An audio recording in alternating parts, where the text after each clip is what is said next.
edible Zaza, digestible highness, the magical brownie, whatever you want to call it, one thing is for sure. It's strong and it's sneaky. For you see, a magical brownie made with 1 gram of batter does not equal the feeling of inhaling that same batter. What goes inside that oven is nothing short of magic, because when it comes back out after that hyperbolic time chamber training arc, it has truly gone Super Saiyan. And the mistake made by many young warriors is underestimating a Super Saiyan. Because once you eat that self-made magical brownie with no clear understanding of its MG or potency, you could in fact geek the f*** out. Or you might instead find the deeper meaning of the universe, your soul, and of course the infinite goodness of a delicious Oreo cheesecake. But find comfort in the fact that which of these equally possible realities you experience is largely up to you. Because if you know the 5 commandments, the 5 simple rules, your chances of having a successful flight across the stars become tremendously higher. And for those of you who are already decorated veterans in the field, I challenge you to find anything I forgot to mention or any reason you might have as to why I have probably never even been high before. And of course, all of the data that I will be revealing today will be done so in an educational and scientific way so that we as a society can have a better understanding of the subject at hand. So without further ado, the first commandment: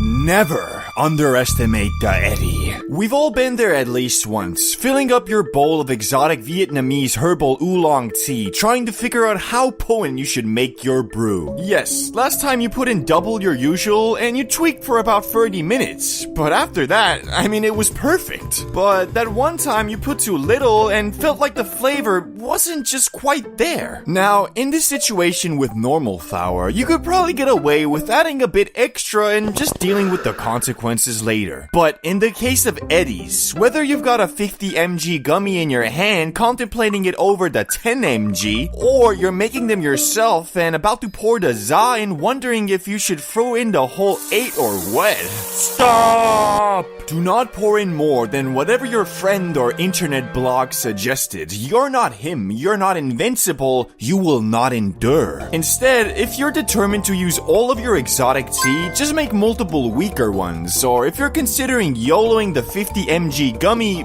don't. Take the 10 and you'll soon realize it was probably more than enough. And even if it wasn't, you still have the freedom to take another bite later. Because whereas with normal flour, the consequences of over-toking usually last about an hour, with overeating Eddie's, this can last literal hours, sometimes the entire day if taken to the extreme. Eating a 50 instead of a 10, if you're not a Zaza Lord, could make you extremely, borderline too high for over 6 hours and leave you low-key faded for the rest of the day. There's no going back, and that's why you should never underestimate the Eddie. The second commandment: clear your schedule. When entering the land of edible Zaza, one must keep in mind that this trip is not going to be short nor mild. And one thing I know from personal experience is that you do not want to be sitting in that rocket, command center 10 seconds away from liftoff, when all of a sudden you realize, oh no, wait, I was supposed to clean the kitchen. Guys, can you give me a few more minutes?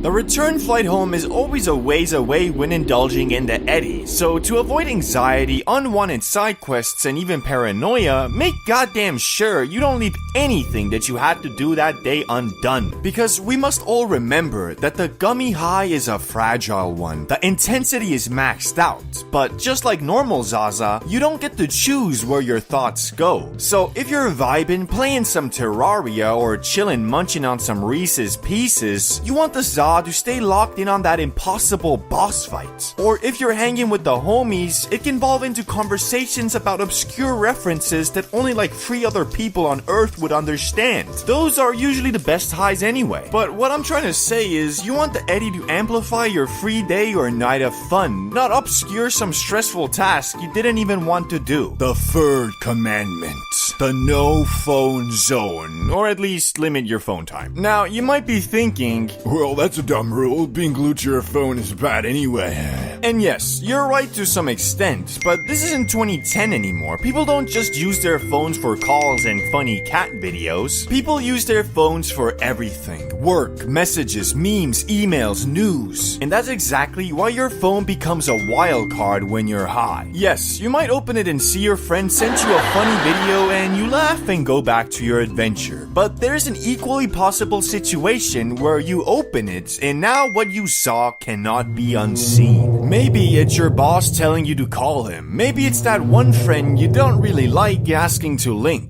Or maybe you open it and fall into a short-form doom scroll hole where 2 hours later you're deep into politics or gooning on Reddit. And suddenly you feel like a disappointment and the high has been ruined. Not because you were geeking out, but because you just spent 2 hours overloading your dopamine receptors. Better to just put the phone away. And if you really need to Google something, just use your PC instead. The fourth commandment.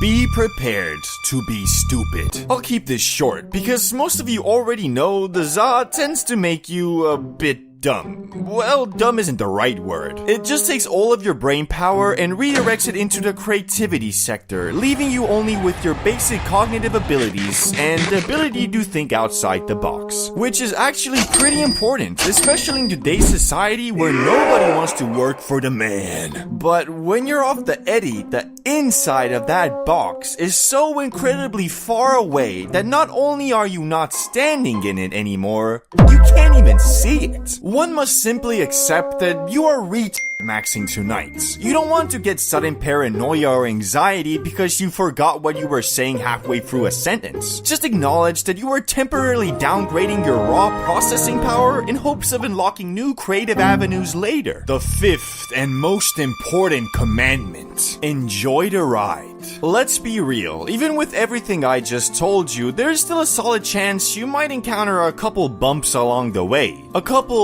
Wait, what was I talking about? Moments. A couple random zone outs, and maybe even one of those... Wait, what was that sound? If there's a ghost in here, you better come out now, motherfucker. I'll only warn you once. This is the United States of America. We have a flying black burrito worth the entire GDP of most countries. You must be dead-ass stupid if you don't think I have you-know-who on speed dial.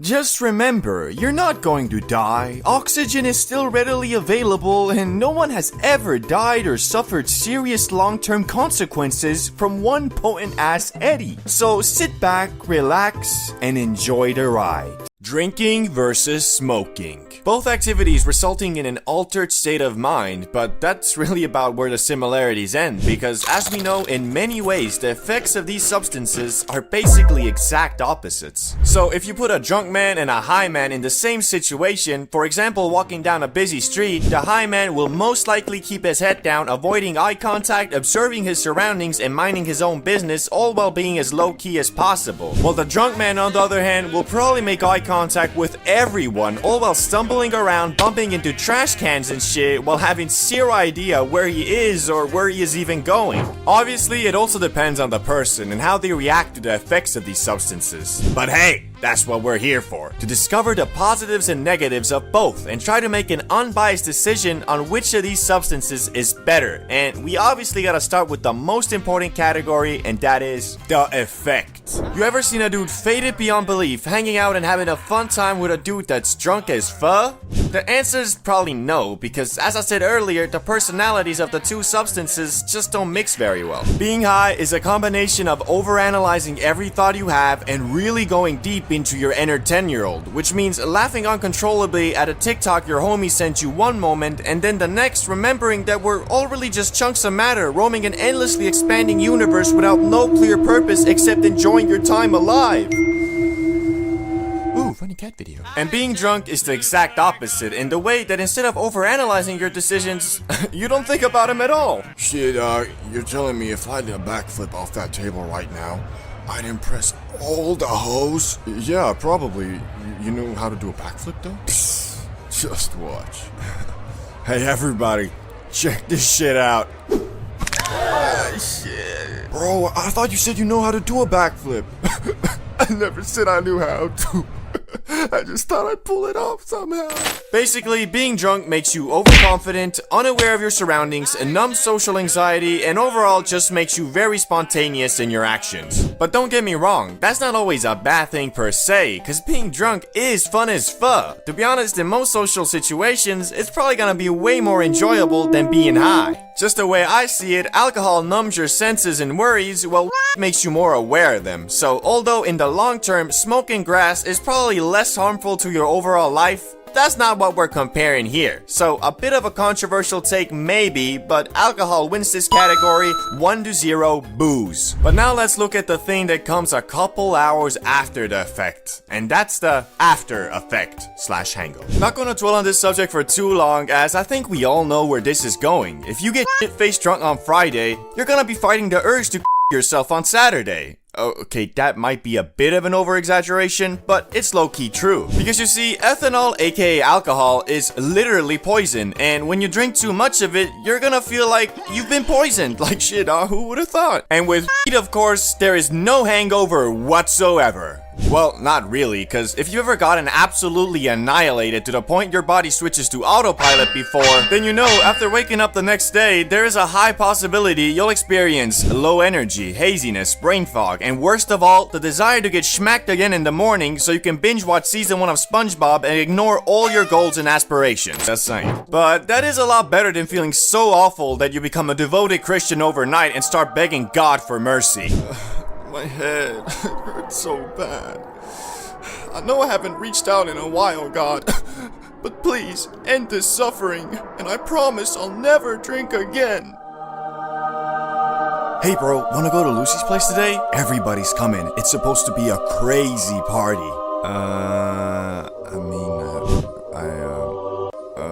Yeah, let's go. So even though the grass isn't the miracle plant some people believe it to be, I'd still say it's the clear winner in this category. 1-1 all tied up. Now let's look at cost. In the previous comparison of weed versus nicotine, I went through all the levels of consumption to figure out which one is cheaper, but with this one, comparing just the cost of the booze versus the Zaza isn't gonna cut it. Because you see, on a night out where you get wasted, I'd say maybe like 20% of the actual money spent is gonna be on alcohol you yourself consumed, with the rest going to entry fees into clubs, buying shots for them hoes, expressing your love to the homies by buying them drinks, and other stupid shit people tend to do when drunk. Also, unless you're a straight up bum or functioning alcoholic, you're not gonna be drunk every day. Instead, if you love drinking and partying, you'll be drunk every weekend. Or the other possibility is, of course, you drink a couple beers every night at the end of your day, which the best way to tell if you fall into this category is go look in the mirror, and if you have a dad bod, then yeah, you're probably in it. With smoking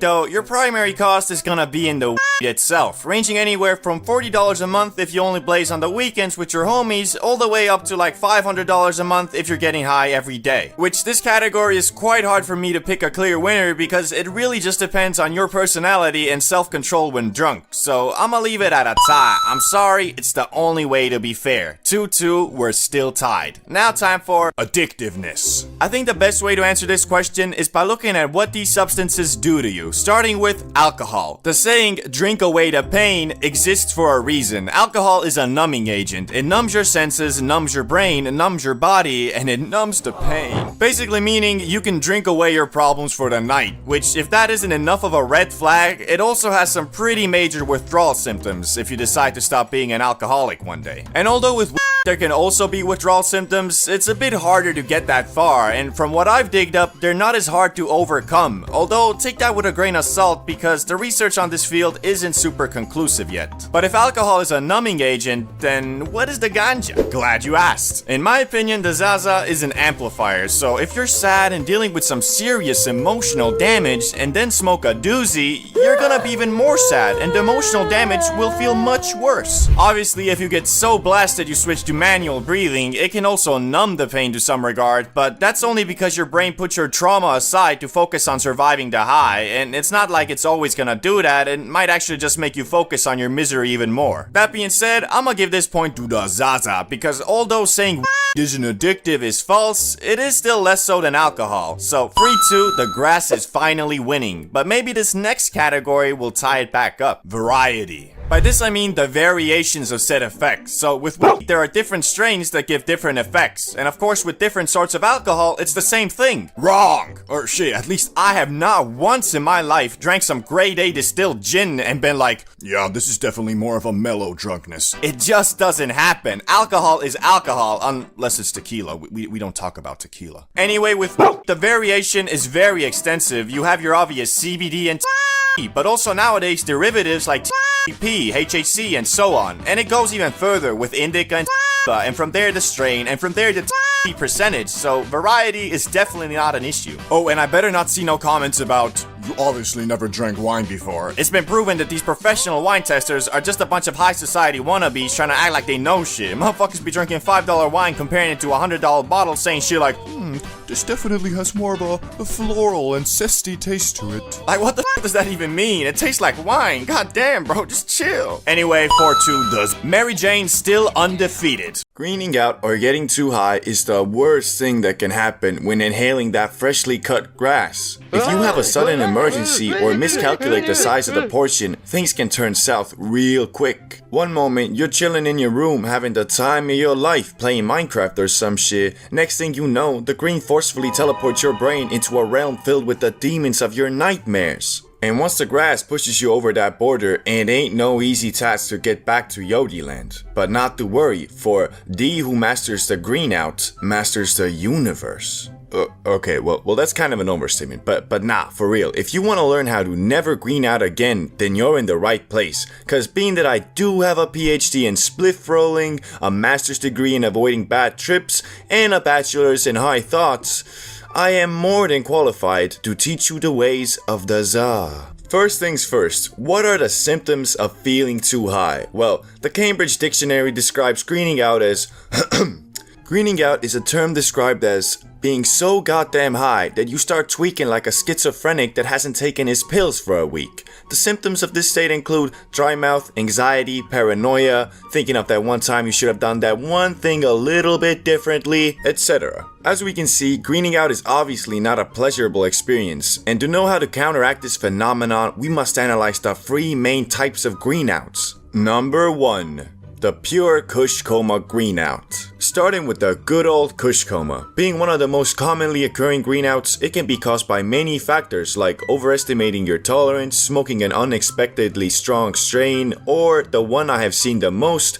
not correctly gauging the situation and how much fatedness it requires/allows. So let's say you're gonna be going over to a small little function with a couple of your buddies. Now, if the goal of said function isn't to all unifiedly test the boundaries of high, then I wouldn't recommend hogging the spliff in the rotation for too long, cause you best believe when everyone is chatting and having a good time and you're just laying on the couch like a sloth, you'll be wishing that you were a little bit more generous in the prior rotation. Plus, the guy who falls asleep first is always the one who gets clowned on, so you probably don't want to be him. And if you've never been in a Kush coma, I think a quote from one of the most beautiful works of artistic creation in the 21st century sums it up best.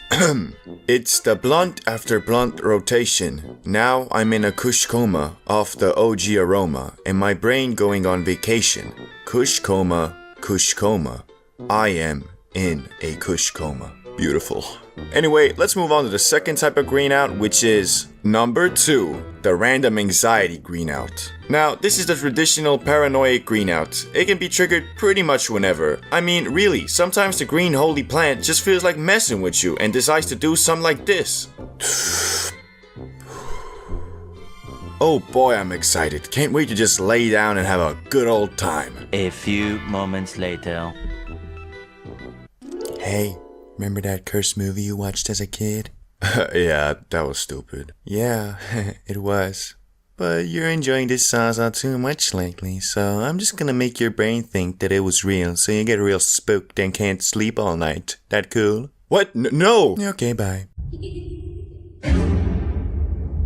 So, as you can see, these are kinda the worst, as there's no real counter for when the grass decides to screw with you. The only thing that can at least help prevent this from happening is your experience as a blazer, cause at some point, you get used to the occasional mind tricks of the za. Anyway, let's move on to the last and rarest one. Number 3. The situational greenout. Even though this one doesn't happen often because most people who decide to get faded into Universe 7 plan out a safe area where they can enjoy the grass in comfort. All that being said, however well you plan, there is always the chance of an urgent mission popping up. And I mean, what can you really do when, I don't know, your homie's about to be jumped by a ragtag bunch of 13-year-old UK roadmen? The only correct answer is you gotta get your baked ass up from that couch you've melded with, pull up on the situation, and handle it like a man.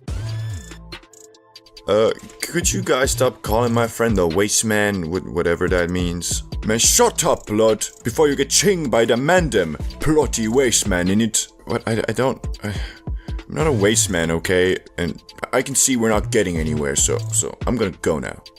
Ching him up. Okay, well, you're probably not gonna be in situations exactly like that, but you get what I mean. Now that we've learned about all the types of greenouts, how do we counteract them? Well, if I'm gonna be honest with you guys, I don't have that master's degree in avoiding bad trips, although the spliff rolling one was not a lie, and therefore I did nothing wrong.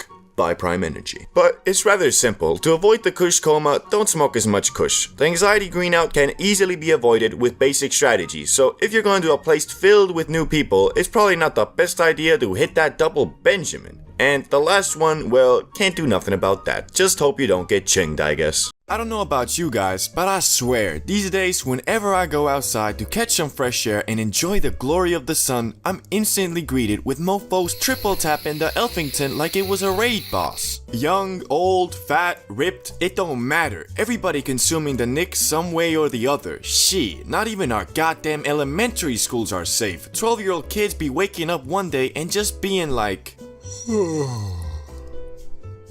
know what? Today seems like the perfect day to get an awful addiction that I will regret for the rest of my life and struggle to control daily. Yeah, better hit up Jimmy too. Maybe he wants to join in. But not all nicotine addicts are the same. In fact, there are a lot of different perspectives on the whole addiction aspect. But one of the worst types to be is the dude who never admits he is addicted. We all know a dude like this. Mofo be sucking on the Benjamin 24/7 or stuffing pouches under his gums every 5 minutes. But when asked if he is addicted, he always hits you with the, "Nah bro, just the fuh. I can quit whenever, I just don't wanna right now."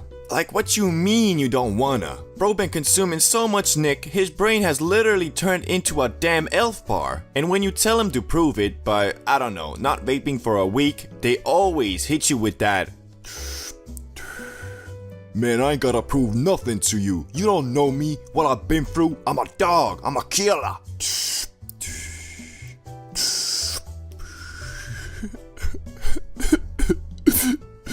Now, it's okay.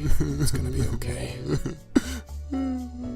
Even though this dude kinda stubborn, I feel for him, cause who really wants to admit they can't stop? But this next dude, I don't feel bad for at all. The guy who seems to think it's cool to be addicted. Okay, no one thinks it's nice to be addicted, but I mean, that's what this guy pretty much is. They think vaping makes them cool, and therefore shames others for not wanting to. In reality, pretty much every other nicotine consumer will tell you to never start doing it, and that it's much cooler to just breathe air. So, therefore, this guy is, or at least should be, hated by everyone on planet Earth. And if you ever catch a mofo pushing vaping to a homie, just run up on him and slap the shit out of him. Kick him in the balls while you're at it. Or, I don't know, at least spit in his face or something. Fucking asshole. But enough of this hobgoblin, let's move on to the dude who smokes cigs. Okay, this might offend some people, but cigs are goddamn disgusting. And I'm pretty sure they're even worse for you than vaping and nicotine pouches, although don't quote me on that. This guy lives and dies by, "It's all natural, bro," and proclaims, "At least I know what's in it." Like, sorry for hanging on to hope that just maybe, I might not get cancer. Cause this dude already marked his calendar for the good old iron lung. Not much to say except for, man kinda smells, so 1 out of 10. Never touch nicotine, let alone cigs. But now it's time for the occasional addict. Okay, this one is near to my heart, cause sad to admit it, this is kinda me. This dude doesn't have his own vape or pouches or cigs or anything, but that doesn't mean he isn't addicted because he still consumes Nick whenever he's offered or the opportunity arises. Speaking from experience, this guy kind of in limbo cause even though there could be weeks, even months when he doesn't touch the Elfington, but then one day he might go somewhere with the homies and do something like this. You wanna hit this? No. Okay. On second thought... So yeah, even though it's a seasonal addiction, it's still an addiction. So call yourself out every time a nicotine addiction moment happens. But time for the last one. I only consume Nick when I'm stressed. So, you only hit the Puffington when you're stressed, eh? So, what qualifies as being stressed? You lose your job, you get robbed, you lose your car keys, you stub your toe, you experience a mild inconvenience of forgetting the lights on in your room, so now you have to go all the way upstairs to turn them off. So, yeah, as you can see, this one is kind of a slippery slope, cause believe me, the more you mess around with the Nick, the more you're gonna be in moments like this. What? That's so... Man... Unfortunately, it's all a ruse, cause in reality, you only consume Nick when you feel like it. So you're addicted, just like everybody else. And a word of advice, don't start vaping, okay? It's not good for you. I quit getting high for 30 full days after years of consistent use. No wake and bakes, no funny gummies, and even no nighttime tokes. Did I take back control of my life, unlock my full potential, and level up like every Instagram influencer would have you believe? Or did I just realize something way simpler? Well, I guess first we should start from the beginning. The decision to go clean like a jelly bean. It started with my arrival into my new home, Amsterdam, the city of, well, drugs and weeds. Expensive weed at that. I was coming from a not-so-legal country, a country where the za was a rare blessing, a commodity not to be wasted lightly. But my new reality was unlimited zaza. So I smoked. I smoked weed every day, and the more I smoked, the chiller I got. I had made it, coasted up in my apartment, living like a king, playing Crimson Desert, eating pizza, and shooing hoops. Happily ever after, right? Well, the thing with happily ever afters is they don't exist. But the more I smoked and the more I chilled, the more I wanted to believe that they did. I was getting so faded and abusing the things in my life that actually had value as tools for unwinding and turning them into the main quest line. But inside, I felt empty. Not depressed or anything, but like something was missing. Purpose. And the way I had programmed my brain over that time was simple. Feel empty equals smoke it away, which we all know isn't exactly healthy. Until finally I snapped. I was tired of always being chill, always being calm like nothing's wrong when clearly something was wrong. So for the first time I started thinking, it's the weed. It's gotta be the weed. That's easy. I'll just quit. Okay, well, maybe after tonight. One day later. Wait, I was supposed to quit. Oh well, since I'm already faded, I'll do it tomorrow. The next day. Life is a highway, and I wanna ride it all night long.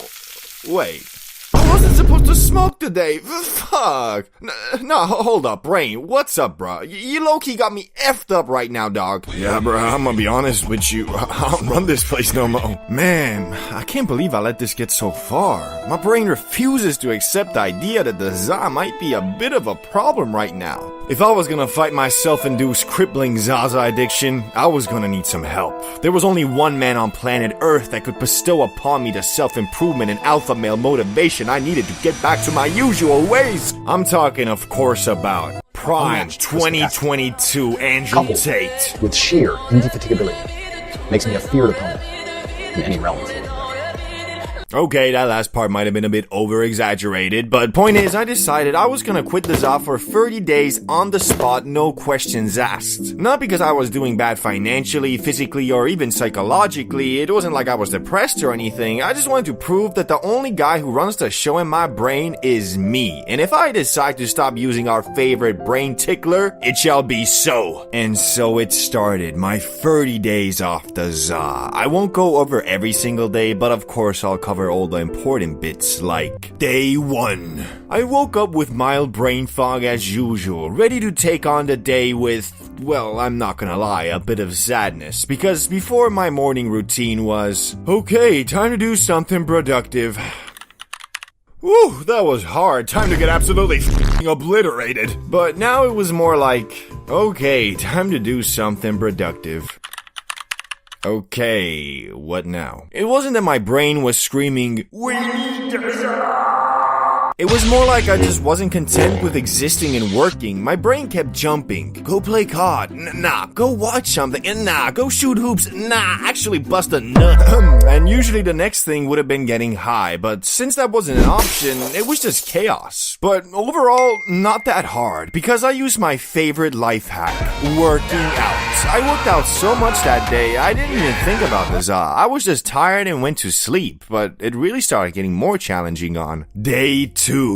I woke up same as usual, but that day I felt weird. Nothing scary or concerning, just off. It felt like the fog was starting to fade, but instead of clarity, it was more like, man, stuff really don't be that interesting no more. My desire to play games low, watch movies lower. The only thing that really interested me was working, making videos, building sites, posting. Basically my job, but everything has its turning point. I can't work forever, and even at 10 p.m., a time I usually unwind, nothing was hitting. All I wanted to do was sleep and start the next day, and that felt kinda sad. Like, damn, that's really my whole day? Wake up, work, sleep? She seemed kinda matrixy, not gonna lie, so I told myself tomorrow I'm forcing myself to do my hobbies, no matter what. Which brings us to day 3. I woke up feeling better, had a bit of motivation again, did my routine, get dressed, brush teeth, make breakfast, work, gym, and I'm back. Back home, controller in hand, playing Crimson Desert, and yeah, it was fun. But I can't lie, there was definitely a big part of my brain saying, this would be way more fun, huh, boy? But would that really be the case? Even on day 30, I kept thinking, well, we'll find out. Because day 3 is where I really started accepting life as a non-high man. Time for a time skip to day 7. 1 week in, at this point, I didn't really think about the ZA anymore. No cravings during the day, and even evenings were getting easier. Although every time I watched a comedy, I couldn't help but think, man, this would be so much better with a couple puffs off the bro cloud. But I stayed locked in, because if I stopped now, I still wouldn't feel like I was in control. So I kept going, which leads us to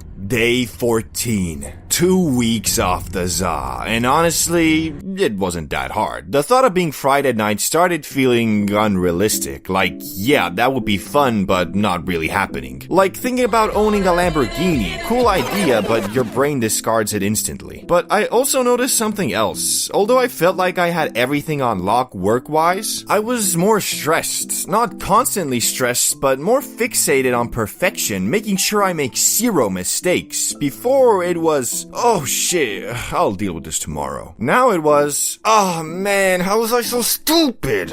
Guess I'm not sleeping tonight. And I think I actually preferred the first one, because constantly worrying about things going wrong makes it feel like something's always wrong, even when it isn't. And that continued into day 21. By week 3, I had basically forgotten about the ZA as something I do. I still knew it existed, still remembered the fun, but it felt like a memory, like childhood, something you know you can't fully recreate again. Everything was going smoothly. Only thing is, like I said, my stress levels were still higher, not because things were going wrong, but because I was thinking they might go wrong. As for hobbies, they were back to normal. I enjoyed gaming and shows again, but now purely as a way to unwind, which low-key made me sad, because as a kid, the best gaming sessions were when you weren't allowed to game. Faking being sick, or actually being sick but still grinding your character. That forbidden feeling I used to recreate by getting obliterated during the day was gone. Day 26. At this point, I knew I could smoke again soon, but the question was, do I even want to? I had zero cravings. Some days I didn't even think about it once, which might sound normal, but for me, after years of consistent use, was crazy. And that just reinforced everything good I've ever said about the ZA. But the moment of truth came on. Day 30.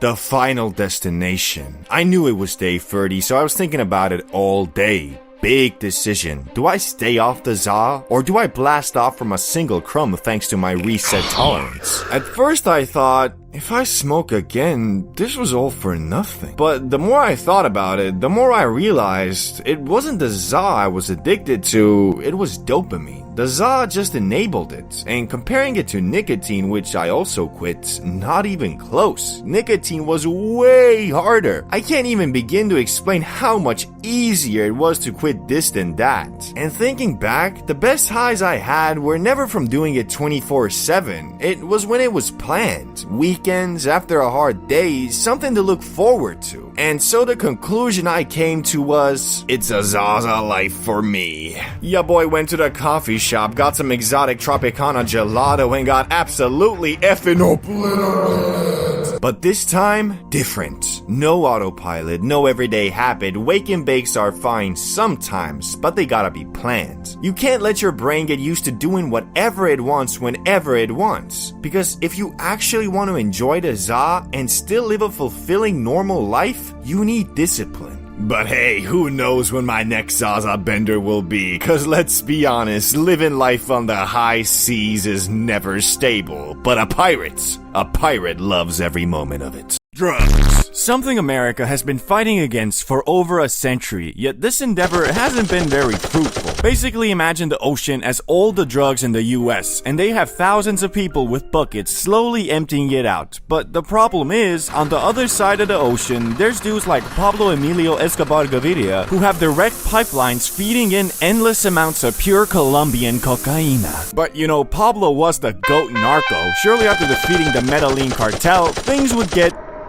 oh, well, fuck. Basically, because the US is by far the biggest market in the world, there will always be tons of entrepreneurs, mostly South American, who want to invest. And because starting a tech company with only 100 pesos and a 2-cylinder motorbike is pretty hard, why not settle for the next best thing? Drugs. From the opium crisis of the late 19th century to the current fentanyl one, we are going to look at every drug epidemic in US history and hopefully by the end of it, learn why the fuck does this keep happening. So let's start it off with the first one. The opium epidemic of the late 19th century. Welcome to the late 1800s, where opium is basically America's favorite snack. Got a headache? Opium. Can't sleep? Opium. You're feeling a little bit down? Yup, opium. Doctors were out here handing them out like strip club invites on the Las Vegas Strip, especially in the form of laudanum, a fancy mix of opium and alcohol. Started from the bottom, now we here. Started from the bottom, now my whole team fucking here. Hey, yo, doc, you think I could get a quick refill on that prescription laudanum? You know, that good shit. Sorry, John, we're all out. But here, take this Jack Daniels and powdered opium. Just smack a hit from the pipe and wash it down with the Jack, if you know what I mean. That should get you back on track. Rehab. Oh geez, thanks, doc.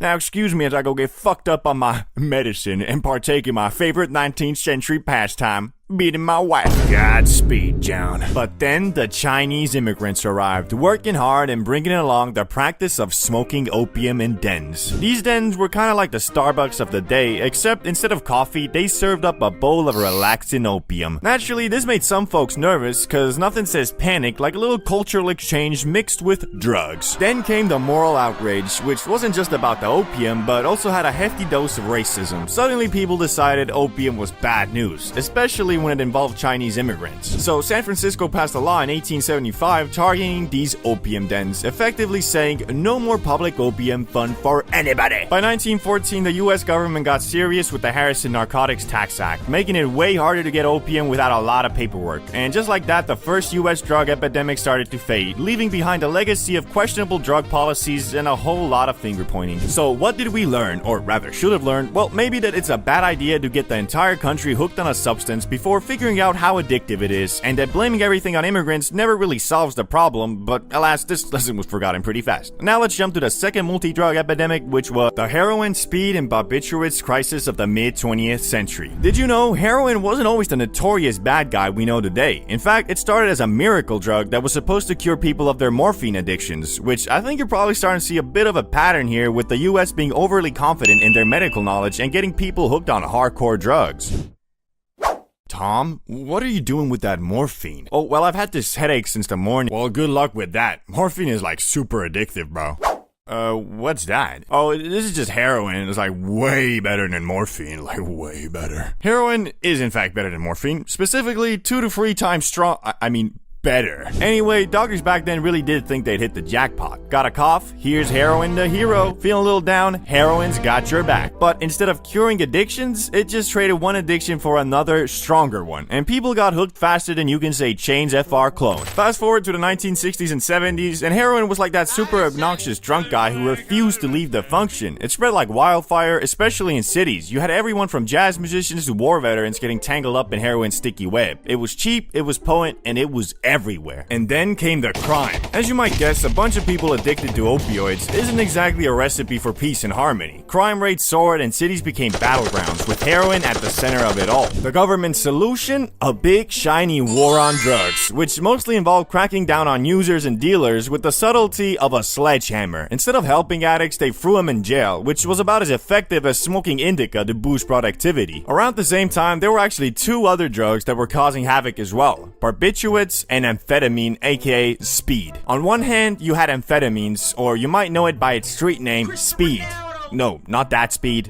That speed, yeah. But why was it called speed? Well, cause one dose of these Chaos Emeralds could get you tweaking around like Sonic. These little fuckers were like rocket fuel. Feeling tired? Pop an amphetamine. Need to lose weight? Amphetamines to the rescue. Trying to stay awake for 3 days straight to grind the new Call of Duty Black Ops 6 and become an Omni Movement god before anyone else?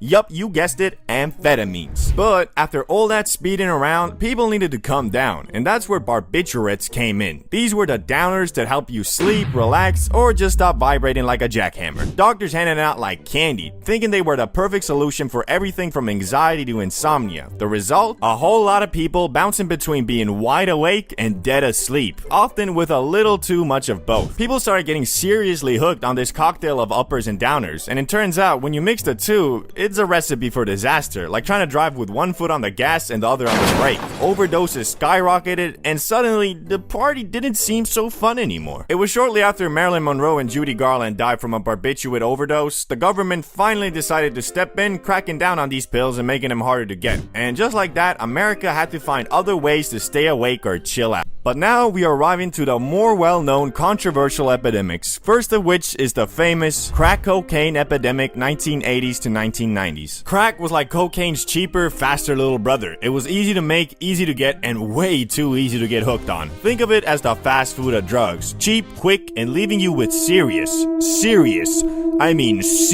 regrets. Crack hit poor urban neighborhoods the hardest, spreading like crazy. Suddenly, everyone and their mama could afford to get high, and before you knew it, communities were being torn apart by addiction and crime. The government's solution? War on drugs, Infinity War. Okay, that's not what they called it, but I mean, it was technically a sequel to the original War on Drugs. But unlike the Avengers, who went after the big bad guy behind the chaos, it mostly involved locking up minorities, even if they were caught with even a tiny, teeny bit of crack. It was like a cruel game of gotcha, where basically everyone lost. Crack is also one of those drugs that if you do it once, it changes the biochemistry of your brain. The euphoria you feel from smoking that shit goes way beyond what the brain can produce itself. So once you get that feeling, your brain will start equating true happiness with smoking crack. That's why even people who are able to quit will most likely never be the same again. If you ask Dave Chappelle, the whole thing was a tragic, darkly ironic mess. He pointed out that when crack hit black communities, the government's response was all about punishment, not help. Fast forward a couple of decades, and when opioids started affecting white communities, suddenly everyone's talking about treatment and compassion. As Chappelle famously joked, it's funny how the tune changes depending on who's affected. The crack epidemic wasn't just a drug crisis, it was a stark lesson on how race and class can influence influence government response. And while crack might have faded from the headlines, the impact of those years is still being felt today. But before we can get to the current opioid and fentanyl epidemic, we have to quickly skim over the drug best known from a bald cancer patient with a chemistry degree. The meth epidemic, 1990s to present. If you thought Red Bull gives you wings, meth gives you freaking rocket boosters. It's cheap, it's easy to make, and it turns you into a jittery paranoid tweaker real fast. Meth, like everything else in this video, spread like wildfire, especially in rural areas where it became the go-to solution for anyone needing to stay up for days or just looking for a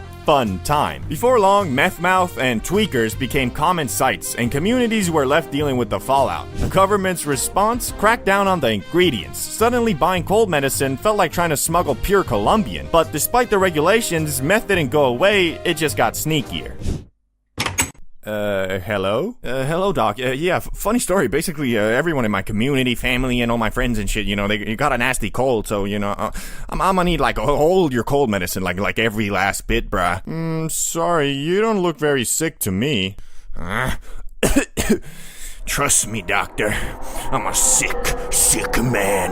Now give me your fucking cold medicine or I'm gonna burn this freaking place down. Around the same time, there was also the prescription opioid epidemic, but the story there is basically the exact same as the opium one. Only difference being that this time it wasn't technically the government's fault, it was big pharmaceutical companies who convinced doctors that opioids had no side effects and could be prescribed out like Tic Tacs. Spoiler alert, these were some of the most addictive drugs in the universe, and comparable to Thanos with the Infinity Gauntlet, but you know, only like 1 or 2 stones. Now though, we're gonna talk about what happens when opioid Thanos gets all 6 Infinity Stones. The fentanyl epidemic, 2010s to present. Now we're in the 2010s, and if the prescription opioid epidemic was Infinity War, then fentanyl is Endgame. Fentanyl is super potent, like 50 to 100 times stronger than morphine. A tiny amount can knock you out, and by knock you out, I mean send you to the gulag where you either clutch it or it's game over, bruh. The scary part, fentanyl is showing up everywhere, often mixed with other drugs like heroin or even cocaine, usually without the user's knowledge. Suddenly, what might have been a manageable, if still bad habit, has become a deadly gamble. One wrong hit, and you're dead. The government has scrambled to respond, focusing on harm reduction, distributing naloxone, an overdose reversal drug, and setting up safe spaces for users. But fentanyl keeps spreading, turning every drug purchase into a potentially fatal decision. The practice of meeting a stranger at the club and bonding over some pure Colombian is really dying out, man.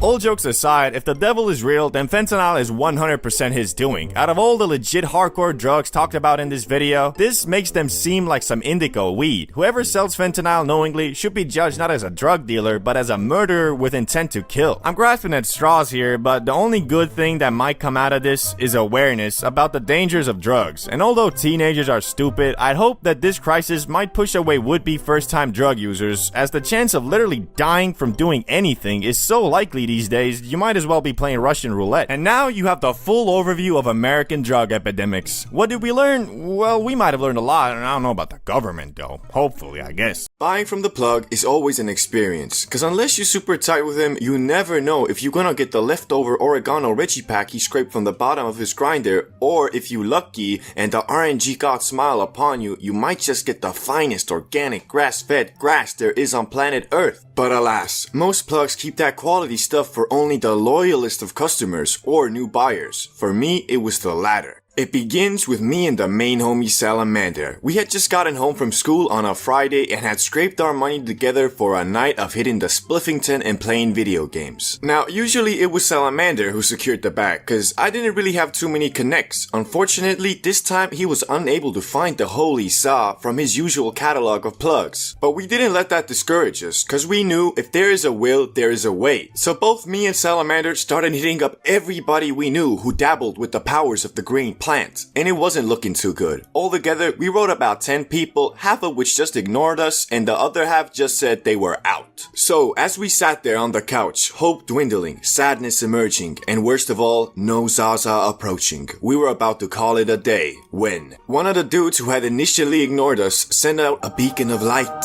Yeah, I know a guy. He just started plugging, so I can't vouch for the quality, but he definitely got some. Now, if you've ever been in a situation like this, you know it is one of the best feelings in the world when you've almost given up, but in the last second, you get that holy text of, Yeah, how much? But even though we were pretty stoked, we were also a little bit wary because this $20 we had saved up was the equivalent of 20 million in today's money. And because this guy was new and no info was given on the quality, we were scared of getting a bag of oregano. And I mean, at the time, we both thought all plugs are grueling gangsters ready to kill you on sight if you so much as make the wrong sound. So if it really was a bag of oregano, there was nothing we could do about it. Anyway, the time comes for us to meet up with this mysterious plug, and the instructions he gave us were to come to this rundown gas station's loading area in the back at 8 p.m. sharp. So we did. As we were standing there at 7:58 p.m., we could only imagine what vicious, heinous, devious killer would come to greet us.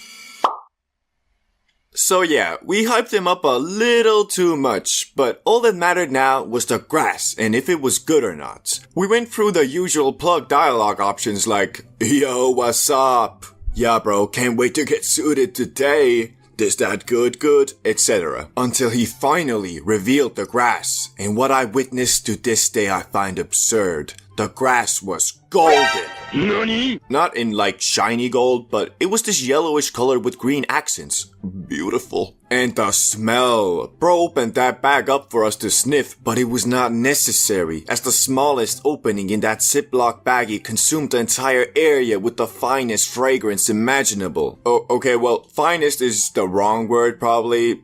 The shit smelled like cat piss, but that's a good thing with Zaza. So we gave up our $20 with no hesitation and returned to Salamander's place with this golden grass of the gods. Now, usually we would just roll up a spliff and consume the za like that, but as this seemed to be legendary material and we didn't want to waste even a single microgram, we made a makeshift can that would allow us to ration this gram to the maximum. So now it was time to hit the za, and it went something like this. Are you ready? Shit, you know it. Here goes nothing. You good, bro? Yeah, you gotta hit this shit, man.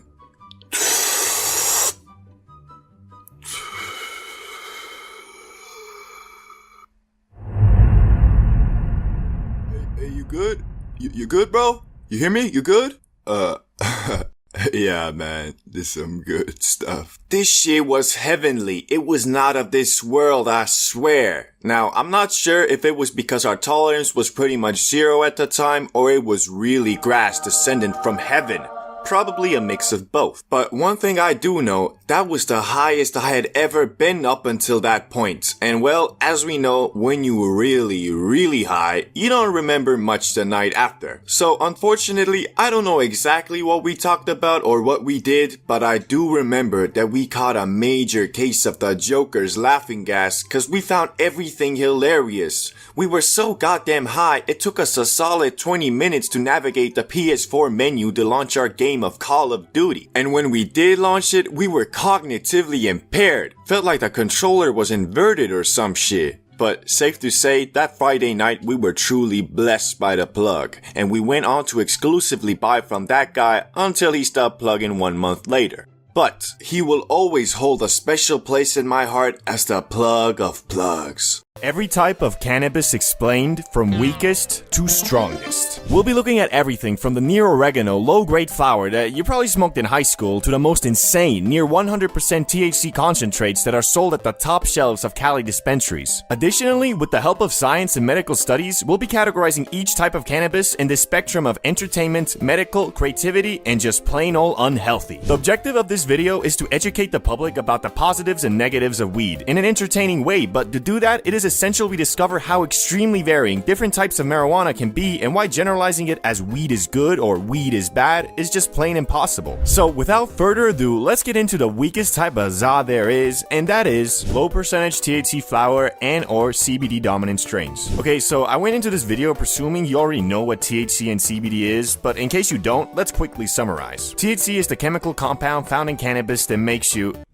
When did Family Guy become so funny? AKA the munchies, laughter, feelings of euphoria, and overall its psychoactive effects come from THC. And CBD is the compound that reduces anxiety and can potentially help against depression, although the latter isn't as conclusive. There's also two distinct types of cannabis unrelated to its THC percentage, called sativa and indica, with sativa providing more of an energetic mind high and indica leaning towards a relaxing body high. So when we are talking about low percentage THC flower, aka 1 to 6% THC with a high concentration of CBD, we are in the realms of medical marijuana, meaning this type of weed, besides pure CBD of course, is the least intoxicating and can be potentially helpful to people with varying mental health issues. Just always keep in mind, smoking anything is harmful for our lungs, and even though this type of cannabis can be considered medical, it really depends on the person, their psyche, and what issues they are experiencing. So now we know low percentage THC flower links to the medical side, but what about entertainment and creativity? Well, although this type of cannabis won't have you staring at your wall for 30 minutes plotting your trip to the kitchen, it can, however, still give you a different perspective on things. Unrealistic feelings of euphoria and cartoonish thoughts probably won't occur, but that doesn't mean your creativity won't be affected at all. You might not come up with the next Rick and Morty while under the influence of this gas, but you could come up with creative solutions to pre-existing problems or give you a slightly different perspective on what you're doing. Coupled with the high concentration of CBD, which could help you feel more at ease and reduce possible anxiety that might have been attached to you before, this type of weed is best for beginners or people who could be trying to reduce their weed dependency without going straight up cold turkey. And that's why it lands itself in the far end of the medical spectrum, but not so much in the creativity and entertainment part of the fucking thing. Anyway, moving on, mid-grade THC flower, the mid-shelf gas. I won't go over this too long as it's quite similar to the previous one, but with slight differences. Mid-grade flower usually ranges between 10 to 20% THC with varying levels of CBD, which general rule of thumb is for medical use, go with the highest CBD percentage, and if you just want to get faded with your friends and play split screen Minecraft, get the one with the highest THC. Just make sure it still has some CBD in it so you don't, well, green the fuck out. Why I say that is because contrary to popular belief, CBD and THC do not bind to the same receptors in our brains, but through various studies and my own personal experience, CBD in most cases can reduce the adverse effects caused by THC, aka freaking out, feelings of discomfort, spikes in anxiety, etc. That's why even if you're an experienced stoner, it's good to have some CBD oil or flower that can help you if you're getting those unwanted side effects from some high percentage THC cannabis. So this type of weed lends itself higher in creativity and entertainment, but a bit lower in terms of its medical benefits. Moving on, high percentage THC flower, aka premium bud. This is the point where we start leaning much further away from the medical side into the entertainment and creativity side. High-end flower usually ranges between 20 to 35% THC, and unfortunately most of this top shelf flower is engineered to have very little or sometimes nearly zero CBD, which is why I said that this is the point where we really start deviating away from the term medical cannabis. But you might be asking, why can't I just get my flower with both high CBD and THC, you stupid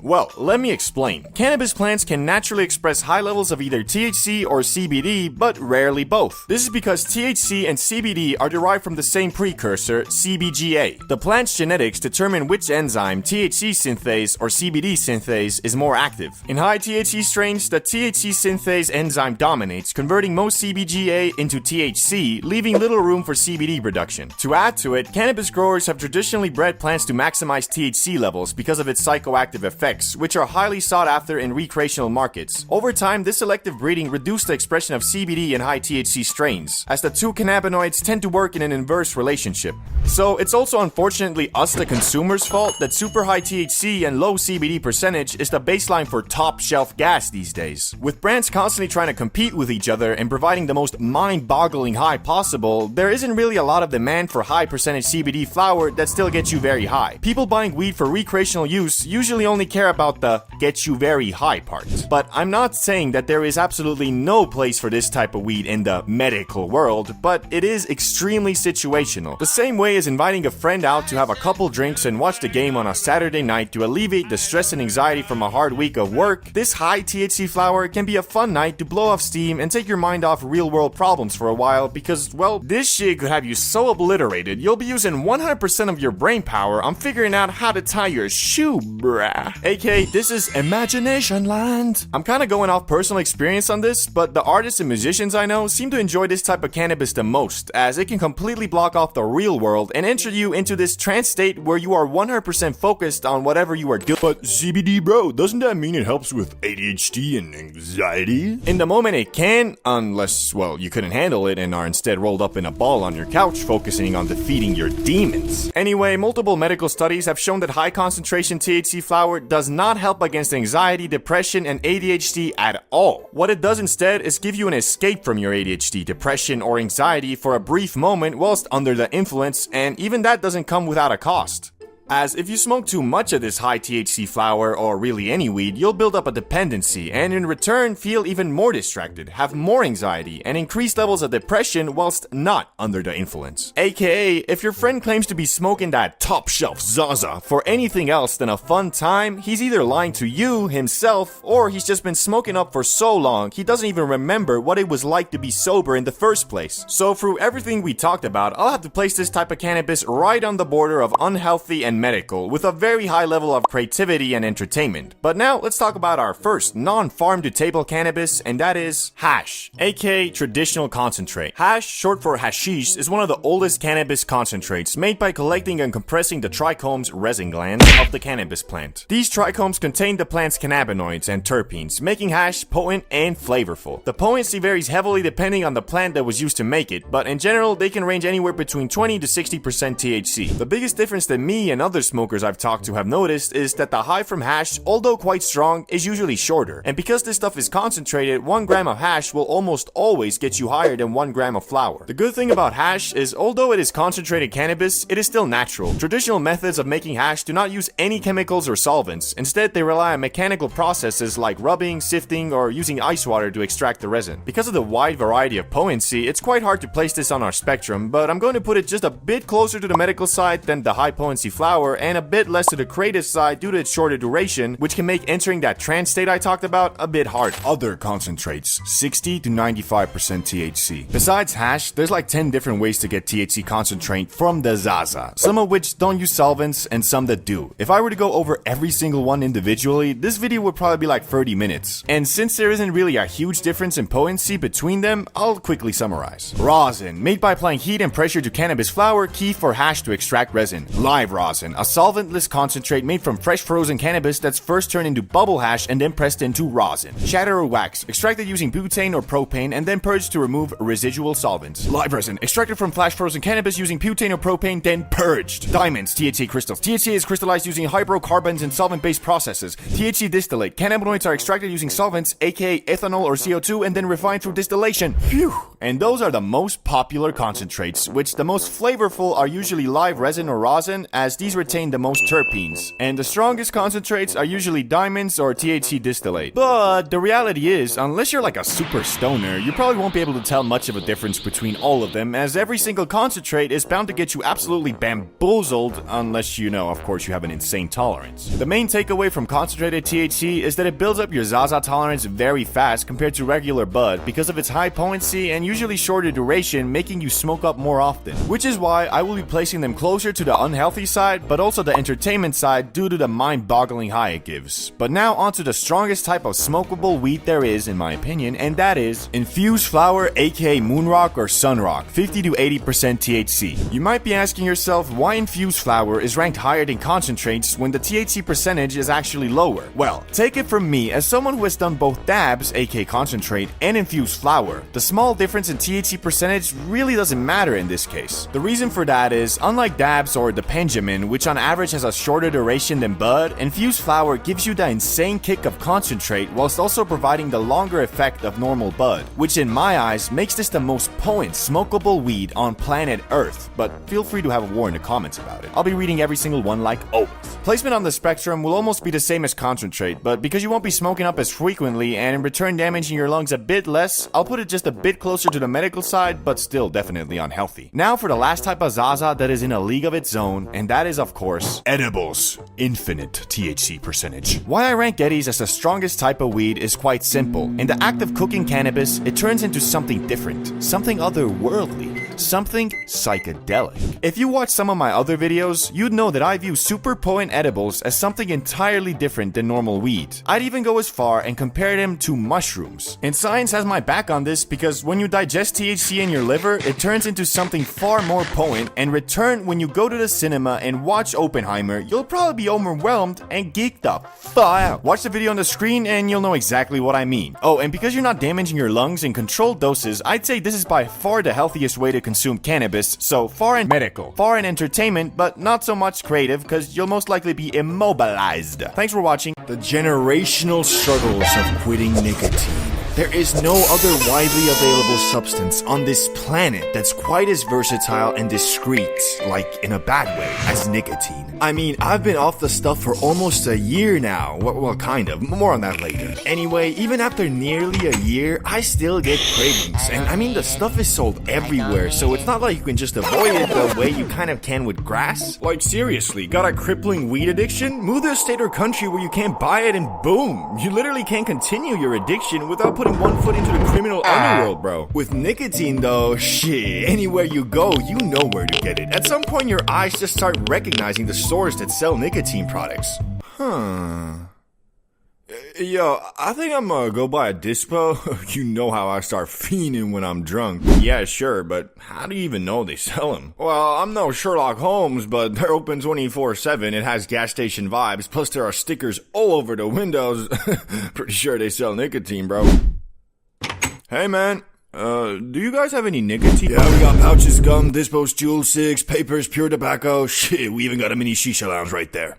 What do you want? Anyway, today I thought I'd go over the ultra-real, raw struggles of quitting nicotine. How this shit always finds a way back into your life, the biggest triggers, how to avoid them, and some of the most useful tips that helped me quit after 3 years of daily use. And what my relationship with nicotine is like now. But first, we've got to go over the 5 stages of quitting nicotine. Trust me, bro. If you're a daily user, you need to know this because knowing what you're in for is one of the biggest factors in staying off the stuff for good instead of forcing yourself through 2 weeks cold turkey, only for me to walk into your room one day like, what you smoking?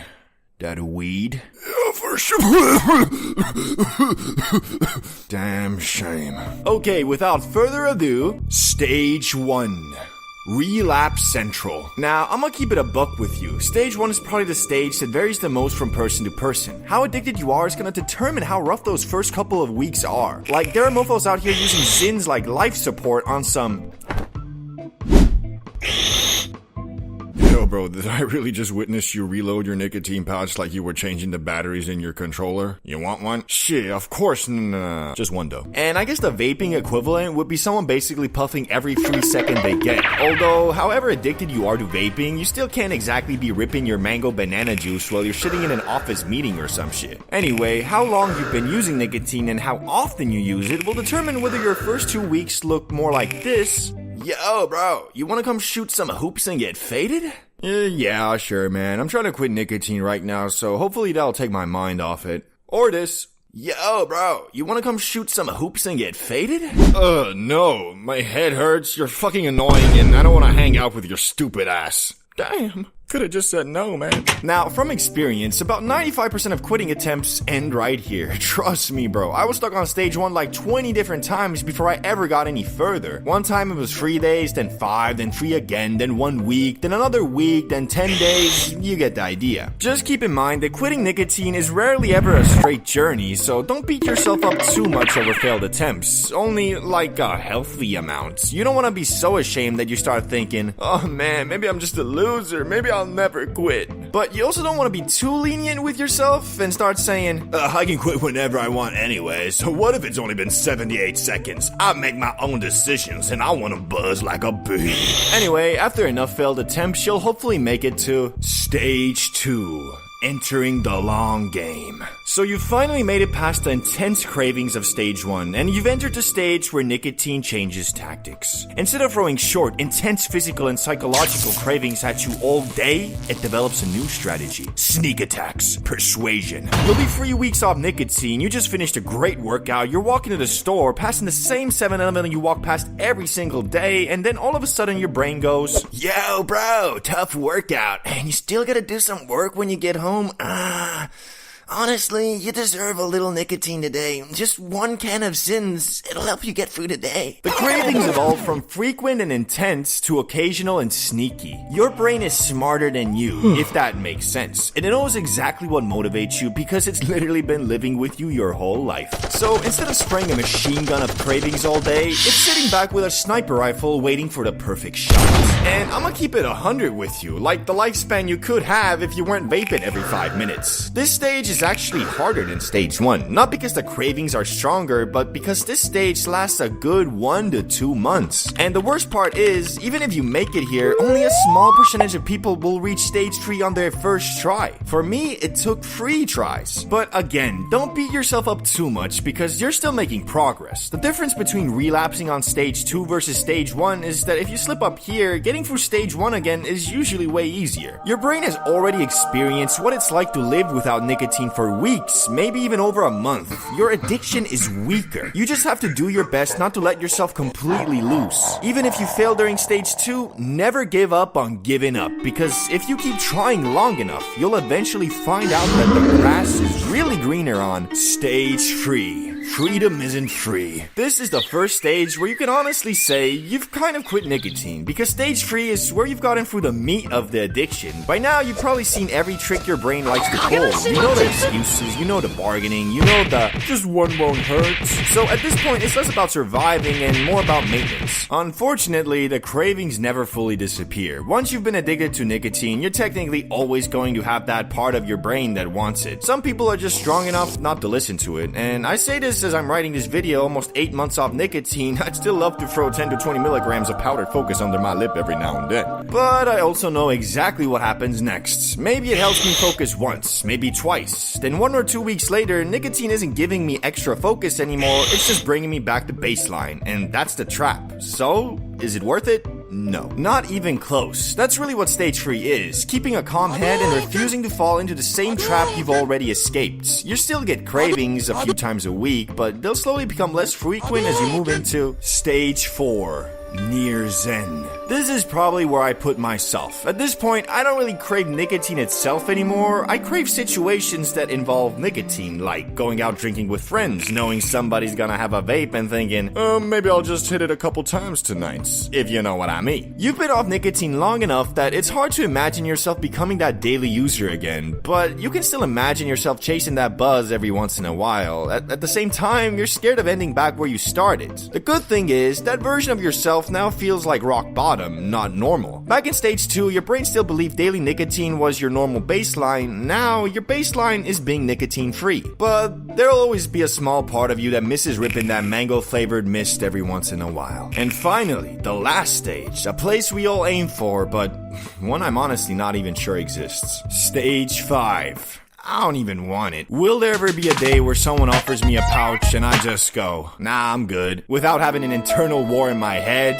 Honestly, I don't know. Will there ever be a day where Big Tobacco comes out and admits their entire business strategy is getting people addicted while they're young so they become lifetime recurring customers because of the way our brains and neuroplasticity work? Definitely not. But now, let's go over the 3 golden tips that I honestly think are almost mandatory if you're serious about quitting nicotine. Tip 1. Find a replacement. And yes, I know, nothing is ever gonna hit quite like nicotine. Nothing's gonna activate your dopamine the same way, but you still need something. Something you can spam whenever you feel yourself starting to slip. Chew gum, eat lollipops, hell, open Yu-Gi-Oh cards. Whatever it is, just have something ready. Especially during those first couple of stages, because if your brain says, yo, let's do nicotine, it's a lot easier to answer, nah, let's do this instead, than it is to answer with, nah, let's just sit here and suffer. Tip 2. Avoid your triggers. This one sucks, but it's true. If all your friends vape or constantly throw in Zins, you probably shouldn't be hanging around them for at least a month. Because I'm telling you, it's probably not gonna work out. Your friends and your desire to quit nicotine are conflicting goals, at least in the beginning.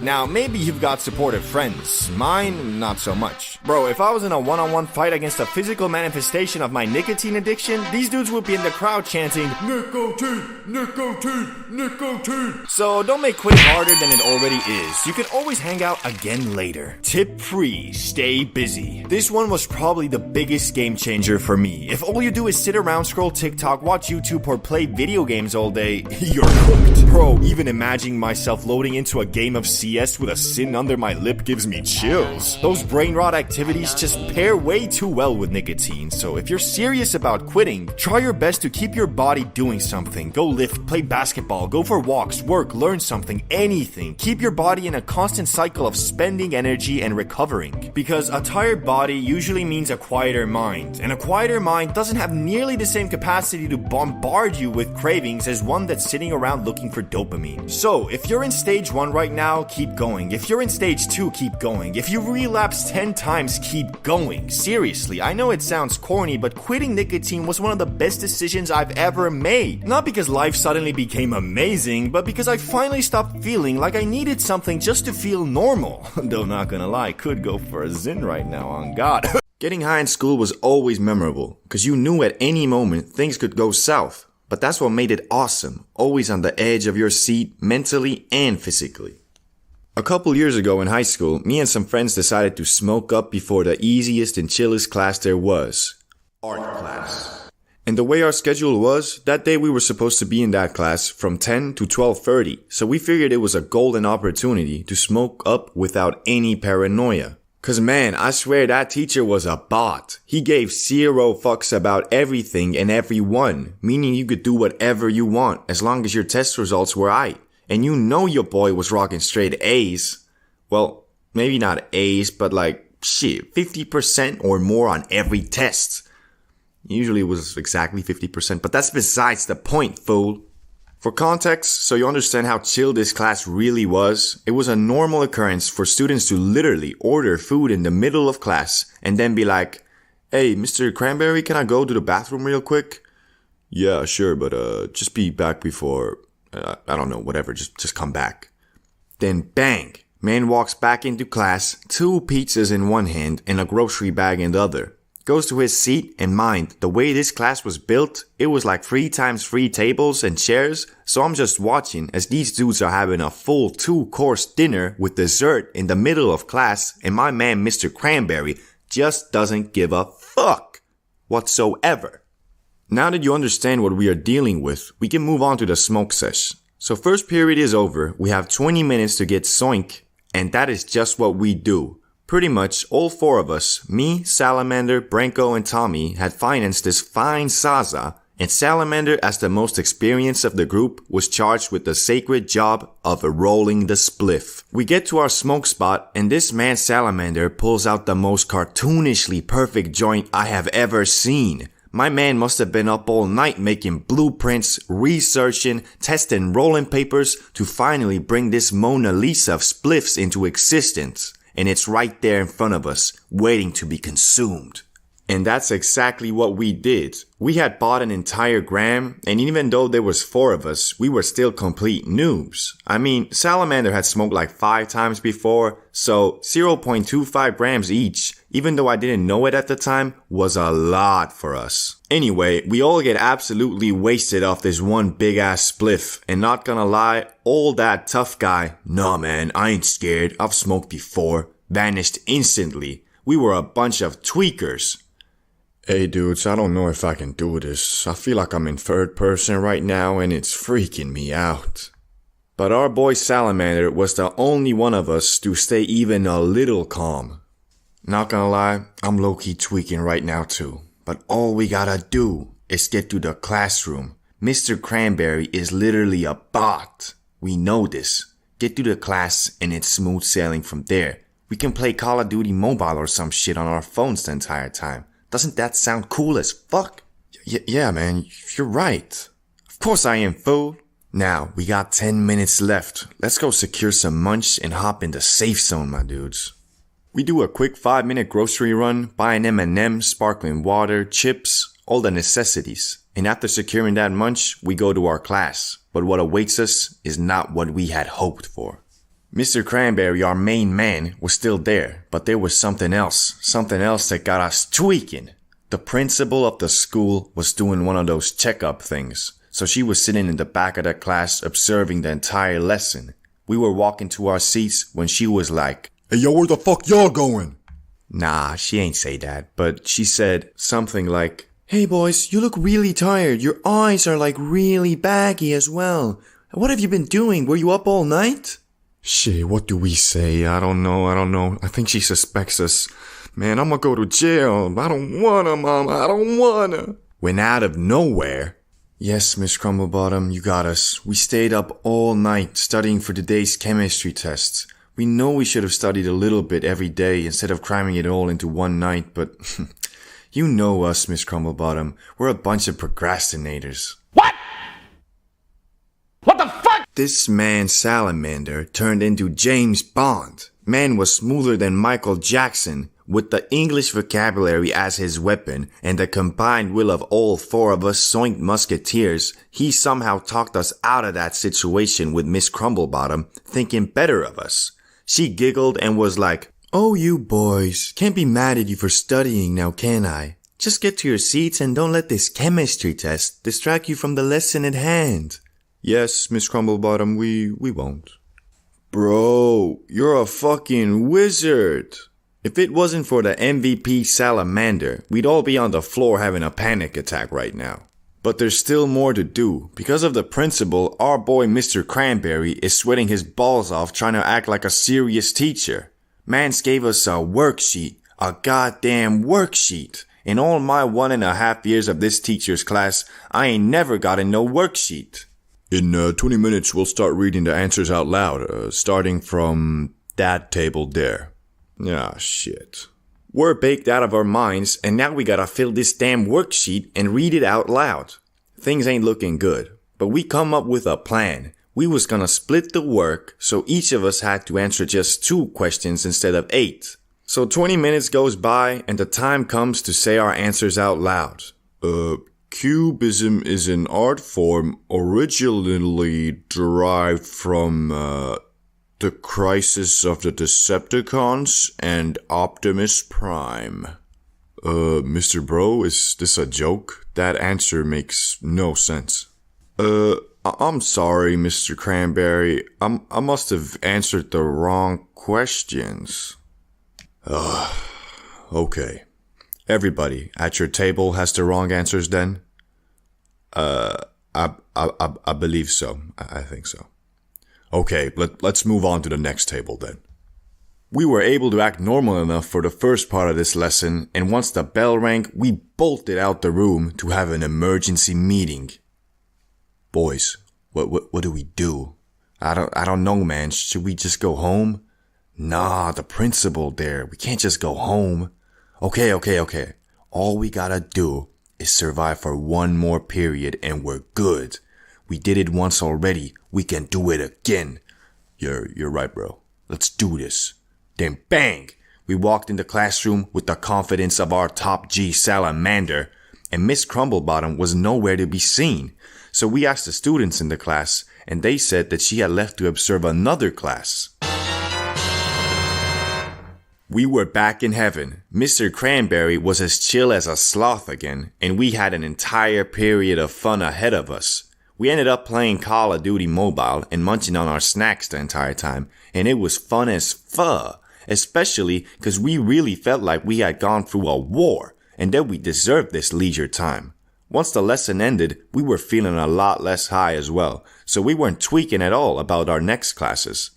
Ended up finishing the day, going home, and nobody suspected a thing.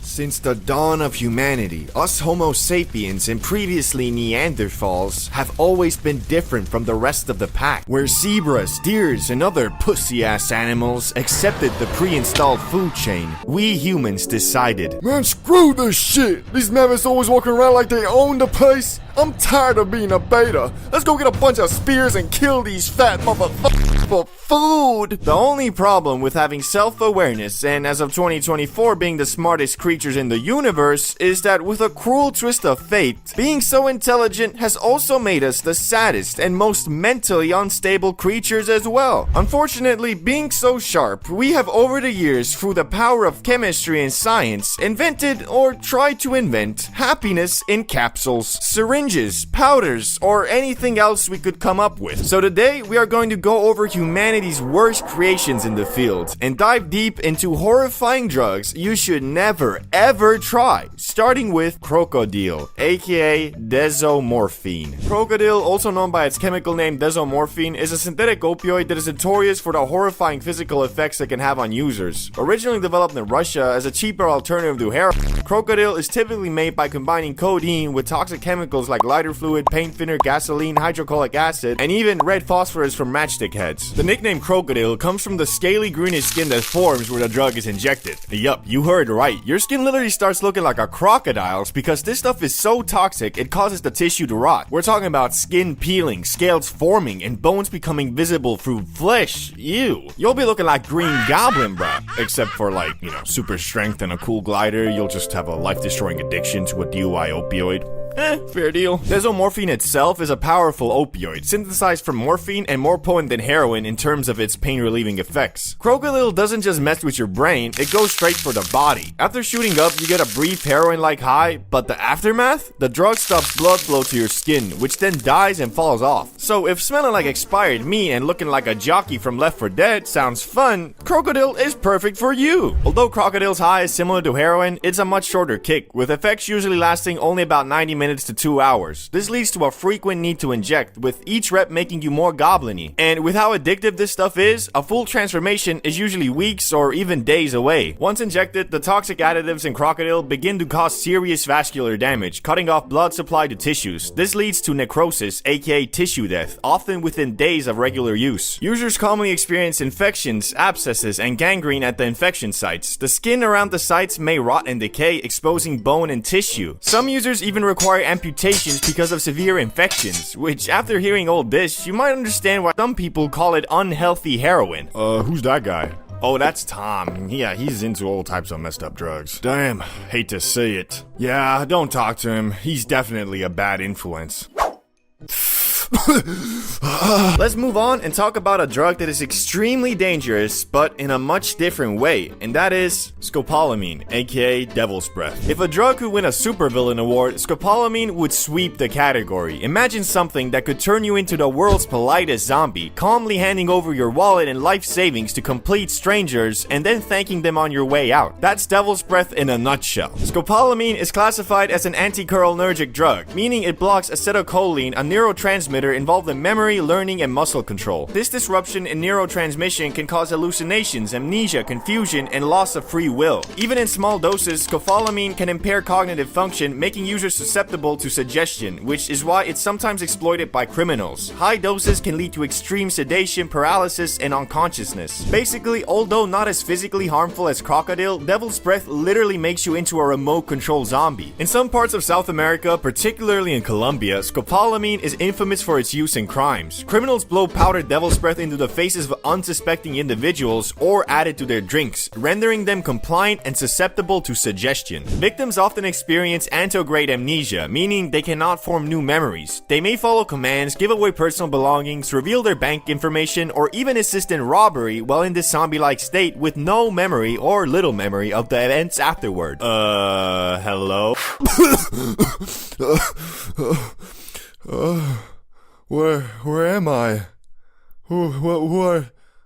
Yo, Jack Dorothy's stream, fam. Here, sit down and watch this for 6 hours. Wouldn't it be more productive for you to have me rob a bank or give you my bank details or anything else? Nope. Well, Fuck. It's not all super bad though. I mean, in modern medicine, scopolamine is still used in very controlled doses to treat motion sickness, nausea, irritable bowel syndrome, and to alleviate symptoms of Parkinson's disease. At therapeutic doses, scopolamine is relatively safe under medical supervision, but its effects increase dramatically with higher doses, leading to severe mental and physical side effects. All in all, if you have plans of becoming a supervillain anytime soon, this might just be the thing to get you going. Now though, moving on to the next substance, and that is Flocka. Flocka, aka synthetic bath salts, aka alpha PvP. Flocka is basically the result of someone saying, you know what, bath salts aren't intense enough, bruh. It's a synthetic stimulant, and while the high might start as a short burst of energy, it quickly turns into an episode of The Walking Dead. Only this time the zombie is arguing with a mailbox cause it looked at him funny. So how does it work? Well, imagine you're suddenly the star of an action movie where you're invincible and can outsmart everyone. Except in reality, you're flailing around the street wearing one shoe and debating philosophy with a stop sign. Flocka disrupts the brain's dopamine system, so while you feel invincible, you're actually just terrifying every passerby. Where are the Fruit Loops, you slime? You told me you'd give me my Fruit Loops today. Excuse me, sir? Are you okay? What? Of course I'm not okay, my fellow Space Ranger. This intergalactic death slime won't give me my goddamn Fruit Loops back. You got any dark matter on ya? I'm stumped without it, brah. Come to Florida. It'll be great there, shut up.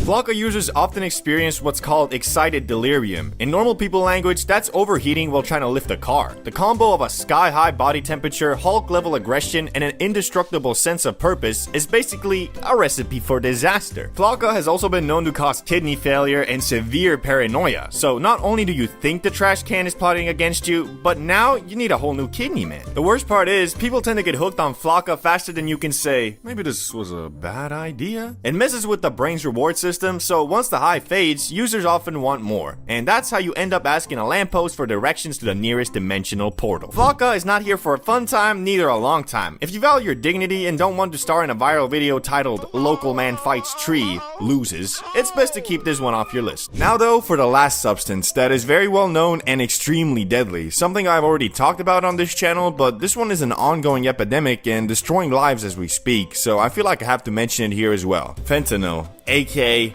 death. Okay, so no one calls Fent death, but they should, because this drug is known for killing people like flies. It might not be as extravagant as the other substances in this video, but that does not mean it doesn't belong here. Fentanyl is an ongoing crisis in the US, meaning unlike Crocodile or Flocka, which are niche drugs, by the time you finish watching this video, there'll be at least one person who OD'd on Fent. Fentanyl is slipped into everything from coke, molly, other opioids, and yes, even weed. As Theo Vaughn said to Vice President-elect JD Vance, I don't know if I'd be sober if this stuff weren't killing people, to be honest with you. which might have not been super appropriate to say, but you know, he's kind of right. There is no escape from fentanyl. You do it once and you're hooked for life, which means a couple days to a week or two max. Cause if you're lucky enough to escape fent your first time, it'll get you so addicted, you'll most likely start considering selling your body on the streets to get more of this stuff. And then, well, OD and die. Hopefully, by the new appointed leaders of the free world, this awful pandemic could finally start declining, but until that day arrives, doing anything besides store-bought stuff is truly a deadly gamble. Substance addiction is a very scary thing. Well, it depends. A dude who's addicted to ashwagandha ain't gonna be on the same level of desperation as a motherfucking crackhead, but nevertheless, both them dudes still addicted. Only difference is, one is willing to lie, rob, manipulate, and destroy all his relationships just to get one more smack of that sweet, sweet crack. Anyway, since this seems to be a trendy topic right now, we are going to be ranking every substance from S to F based on many factors like addictiveness, how hard it is to quit, how much it affects your life negatively, etc. With F being the hardest to quit and most harmful for you, and S being just a mild addiction. And all of this will of course be presented to you in a family-friendly, comedic, entertaining, and scientific way, so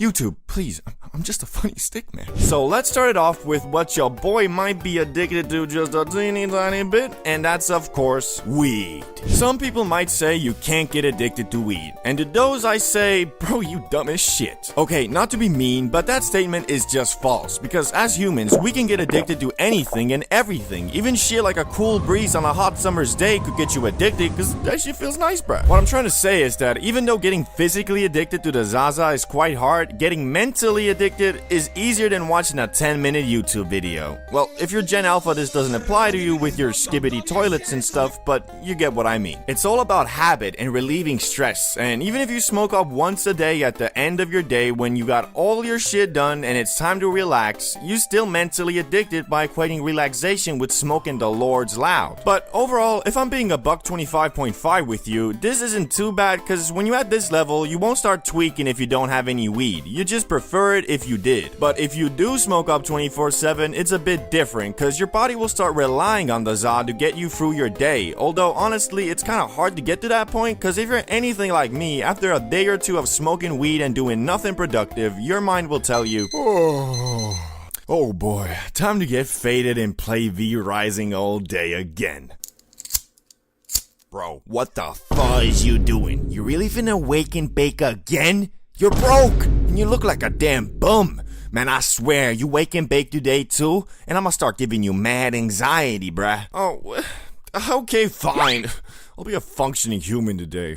Total busk. So all in all, weed gets a B rating because of its mostly non-addictive nature and relative ease in which it is to quit for most people. Very much unlike fentanyl. Not much to say here. Smoke once, you dead, bro. Don't have to worry about quitting cause, well, you're dead. Oh, but if you do survive, your brain has now been chemically altered forever, so now all you want is the stuff. So if not instantly, you're dead in a week or two tops. Although I think some people have managed to quit, they'll probably just never be the same again. So complete F tier. Nah, actually fucking Z tier. Don't even think about it, bro. Crack. Now, before I researched into fentanyl, I thought this was like the pinnacle of addiction. I guess not, cause I saw this clip of some dude talking about how veteran crackheads who have been alive for decades and still smoking that shit be dead instantly after taking a sniff of fentanyl. But even so, crack is F tier, cause just like fentanyl, it alters the chemistry of your brain, and now the pursuit of happiness turns into the pursuit of crack. Again, don't even think about it, bruh. Now let's tune back from the hardcore stuff in hopes that this video still staying monetized, which seems more like a fantasy right now, but anyway. Caffeine, the wonder drug, a widely accepted and extensively researched substance that works by stimulating your body and increasing the activity in your brain and nervous system. Just drink too much of it and it'll have the exact opposite effect, leaving you super anxious and unable to work properly. Also, it is somewhat addictive, although quite controllable, but if you do drink the same amount of coffee or shotgun a Red Bull every day, pretty soon you'll discover that the Red Bull isn't really getting you going anymore. So now you need another, so you either get another or you realize that this is a slippery slope and not drink that Red Bull for a day or two and your tolerance goes back to normal. I found the best way to manage your caffeine addiction is to only consume it when you feel like you're gonna need it for the day. What I mean by that is if you, let's say, work from Monday to Friday, then drink a coffee or two those days, but refrain from consuming caffeine on the weekends. That should give your mind and body enough time to reset your dependency without it even being that hard. There's also a bunch of research showing that 1 or 2 cups of coffee are actually good for you and can lower the likelihood of type 2 diabetes, heart disease, liver and endometrial cancers, Parkinson's disease, and depression. So yeah, bro, I mean, with the others on this list, I think it would be silly for me not to throw it at S tier. But do keep in mind, moderation is always key to what you consume, how you plan your time, how you live your life, everything, bruh. But coffee, S tier, moving. Nicotine. Nicotine is like caffeine's evil brother, cause just like caffeine, nicotine can increase your focus and help you get through your day. Only problem is, unlike caffeine, which I'd say for most people can be a controlled addiction, vaping usually isn't. In fact, a big portion of people who consume this stuff do it to the point of it having the exact opposite effect, making you dizzy and less energized. And just like caffeine, you build up a tolerance pretty fast, making your sin bombs less bomby with each stuffing. The worst part of Nick, though, is always gonna be the fact that most dudes are inhaling aerosol in their lungs to get it in their system, which from that you will experience gross side effects pretty fast, like phlegm in your throat 24/7, loss of lung capacity, and pretty soon anxiety when you can't suck on your vape for a prolonged period of time. But the actual worst part about vaping is that it's fucking lame as shit. And even though in high school it might have made you cool, in the real world being addicted to flavored cancer-infused mists really shows a lot about your character. Character? What does that even mean? It means that if you're like really addicted to the point of vaping every day all the time with no plans on quitting, it indicates that you're a mentally weak person, because at that point you sound like a ghoul from Fallout, run out of breath from walking up a flight of stairs, and you're constantly spitting shit from your mouth, aka you've turned into a gremlin, aka you're gonna be treated like a gremlin by people who aren't gremlins. If this is only something I've noticed, then so be it, but if I'm gonna keep it a $150 with you, every single person I know who is heavily addicted to nicotine is not a very productive / successful person. But hey, that might just be me and my personal experience. So make sure to comment down below if you've noticed something similar or I'm just talking out my ass. We're gonna throw nicotine at E tier just cause, well, crack is on F tier and, well, it's not that bad. Now though, moving on to a more psychedelic world. Mushrooms. I'm not talking about culinary mushrooms or even the ones Mario uses to grow bigger. I'm talking about the mushroom Luigi collects and saves at the beginning levels for when after the game is over to get on Rainbow Road, if you know what I'm saying. Psychedelics overall are not super addictive though, cause if you've ever been on a trip from these things, you know that shit is exhausting as shit. I mean for real, after my heroic journey, I felt like my brain had gone through a month's worth of thoughts in one 5-hour session, leaving me completely mentally drained. But that doesn't mean mushrooms aren't addictive at all, because although not physically addictive, just like weed, mushrooms can be mentally addictive, cause when you're tripping, you feel like you're in this secret dimension of being, which gives you a sense of belonging and makes you feel special. And that feeling can be addictive, especially if you're not very happy with your current situation in your normal life. They can be used as an escape, kinda like Alice in Wonderland, but unlike more natural escapes like TV shows, video games, and movies, mushrooms leave your brain drained and confused.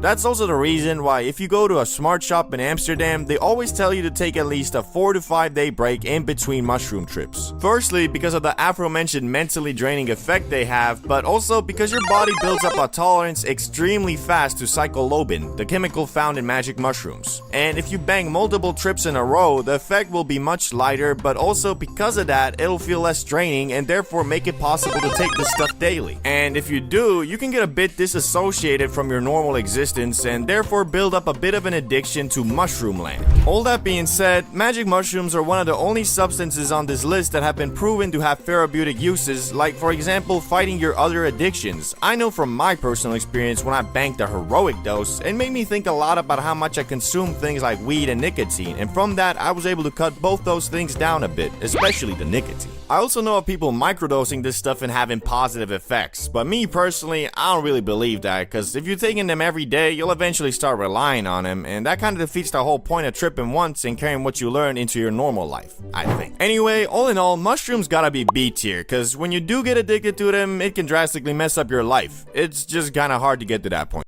I think all of us here have been high before, and probably drunk too, but have you been both at the same time? Cross-faded. Getting this mixture right is unfortunately quite hard, cause if you smoke too much, you'll be reduced from Mr. Life of the party into a disabled slab of meat on the couch, where you'll spend your night alternating between scrolling TikToks and eating Doritos from your belly. But man, you get this concoction of THC and alcohol right, and the two chemicals will fuse with each other and create something more than they were separately. You'll become Stage 7.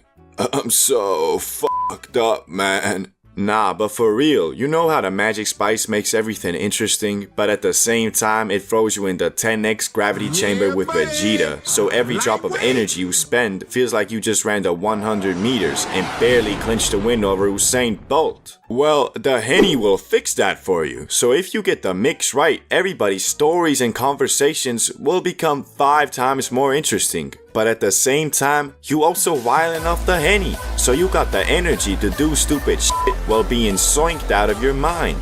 Hey bro, what you doing up here? Shit, we about to jump into the pool, fool! Ain't it a little small? Nah man, it's good, look at this!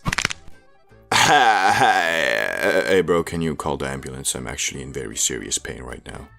Okay, so I've talked about how awesome it can be, but man, if you're actually wasted, don't smoke the za, cause the za makes it very hard to vomit, and if you're drunk as fuck, you can see how that can be very dangerous. But man, I swear, these guys be enemies one day and best friends the next, cause if you know anything about science like I do, then you know that the best cure for a hangover is that Cali exotic bud. So I always pack that first aid kit for the morning after the party. It can even be used as a vaccine, kind of. So by that I mean if you smoke up before a night out, your hangover won't be nearly as bad.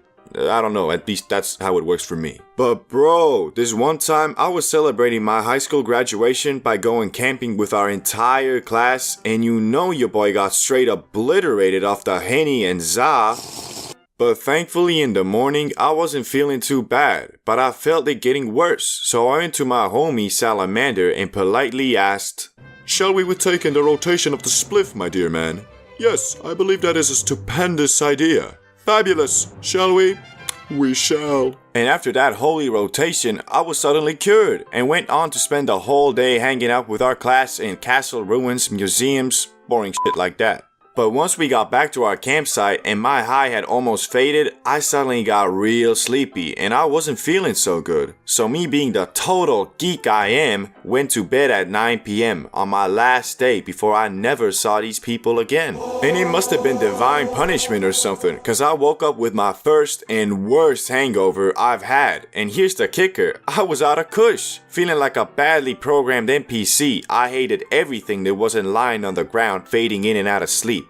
Worst part was, everybody started packing and getting ready to leave, whilst I was in the most agonizing state my body had ever been in. I'm usually one to push through the bad trip or not feeling so good, but that day I was absolutely defeated by mortal man's only weakness, hoes and booze. I guess what I'm trying to say is, being crossfaded is usually a hit or miss. You either have the time of your life or you overdo it and end up being the weirdo at the function who falls asleep on the couch overnight, or even just blazes up at home and just forgets to even go to the party.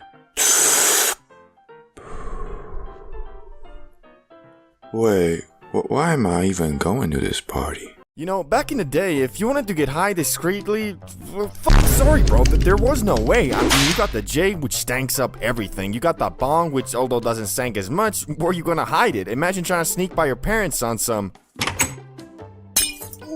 What you doing dropping shit at a time like this, boy?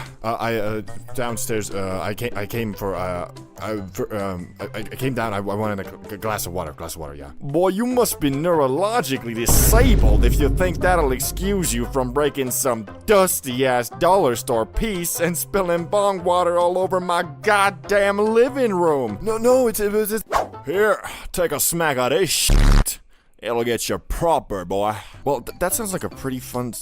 Anyway, point is, you're not gonna be hiding that shit for long. Only real option you had was the pipe. But bro, at that point, you sacrificing everything you got for one high. Like, I swear, the pipe is the last way anybody in their right mind wants to get faded. Every time I hit it, it's like my lungs and throat revert back to factory settings. Like I ain't never inhaled anything besides O2 before.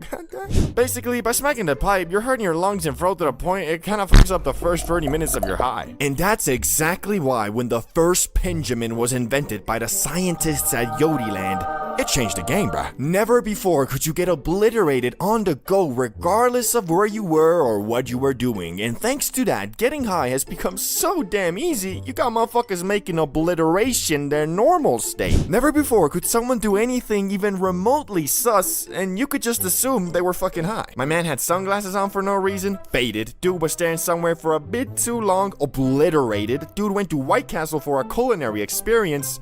Well, that motherfucker's just weird. Goddamn cafeteria food. And you can forget about gas stations and fast food places. I mean, at this point, it's like damn near mandatory to be blasted on the job. And I got nothing against that, just since 90% of the time I find myself at 7-Eleven, I'm fried too, and the motherfucker that's supposed to be helping me is trying to scan my items with his damn iPhone. Nah, but for real, the pace that these fried motherfuckers work at is fine when your brain is running at the same low frequency, but if you're in a rush, it'll take damn near every ounce of mental strength you got to stop yourself from forcing a damn self-checkout. Would you like a bag with that, sir? Fuck no, here's the money, just give me my shit. But don't get me wrong, I got nothing against a good old Pendjamin. There really ain't a better on-the-go, fast and easy way to get faded. Unfortunately, I didn't go to college and kinda cheated my way through high school too, so the 15 or so brain cells I was able to develop that keep me from losing and forgetting shit turned into, well, basically zero. And for that reason, I've already lost 2 of them. One of them slipped out my pocket while I was at the movies, and I'm pretty sure some teenagers stole it, cause after the film, when I was looking for it with my flashlight and shit, these motherfuckers were giggling in the back, looking at me like I was a damn circus clown. Coupled with the fact I was fried as fuck, I was fighting my tears. Dog. I just got robbed by some damn teens and I can't even do shit cause it was illegal to even bring it in there. Second one I lost in a very similar manner. As I was getting out my Uber going back home, my sweatpants did me dirty and flinged that fucker out as I was standing up. Took me 2 minutes to realize, and when I did, my Uber driver was probably already hitting that shit cause when I called him back to ask for it, he said, let me check. It seems that you only left me a $1 tip.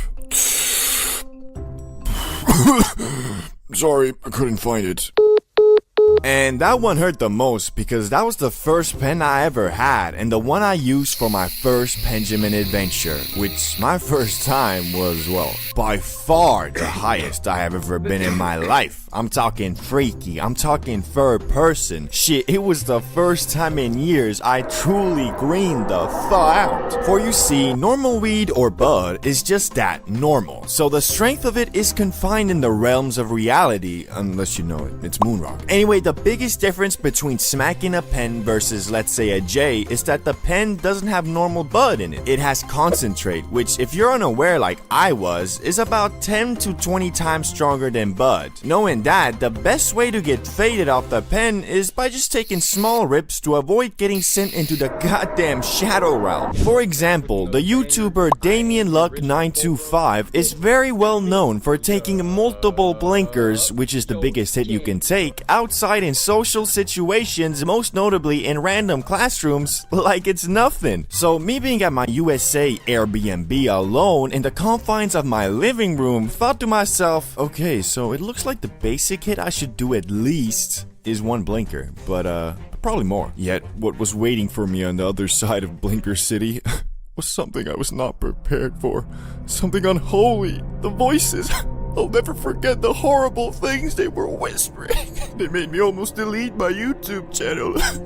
Anyway, it started with me ordering a 1-gram pen off of Weed Amazon, and it arrived the very next day in a beat-up Cadillac with a delivery man who, from the looks of it, tests out every product he delivers just, you know, to make sure the quality is there. Yo, bro, you're here for the Wii, right? You got the cash? Yeah, I ordered through your website, though. It should be paid for already. Yeah, I forgot I'd take online orders now, too. Anyway, here's the stuff, bro. I trust you. Hey, thanks, bro. Have a good one. You too, man.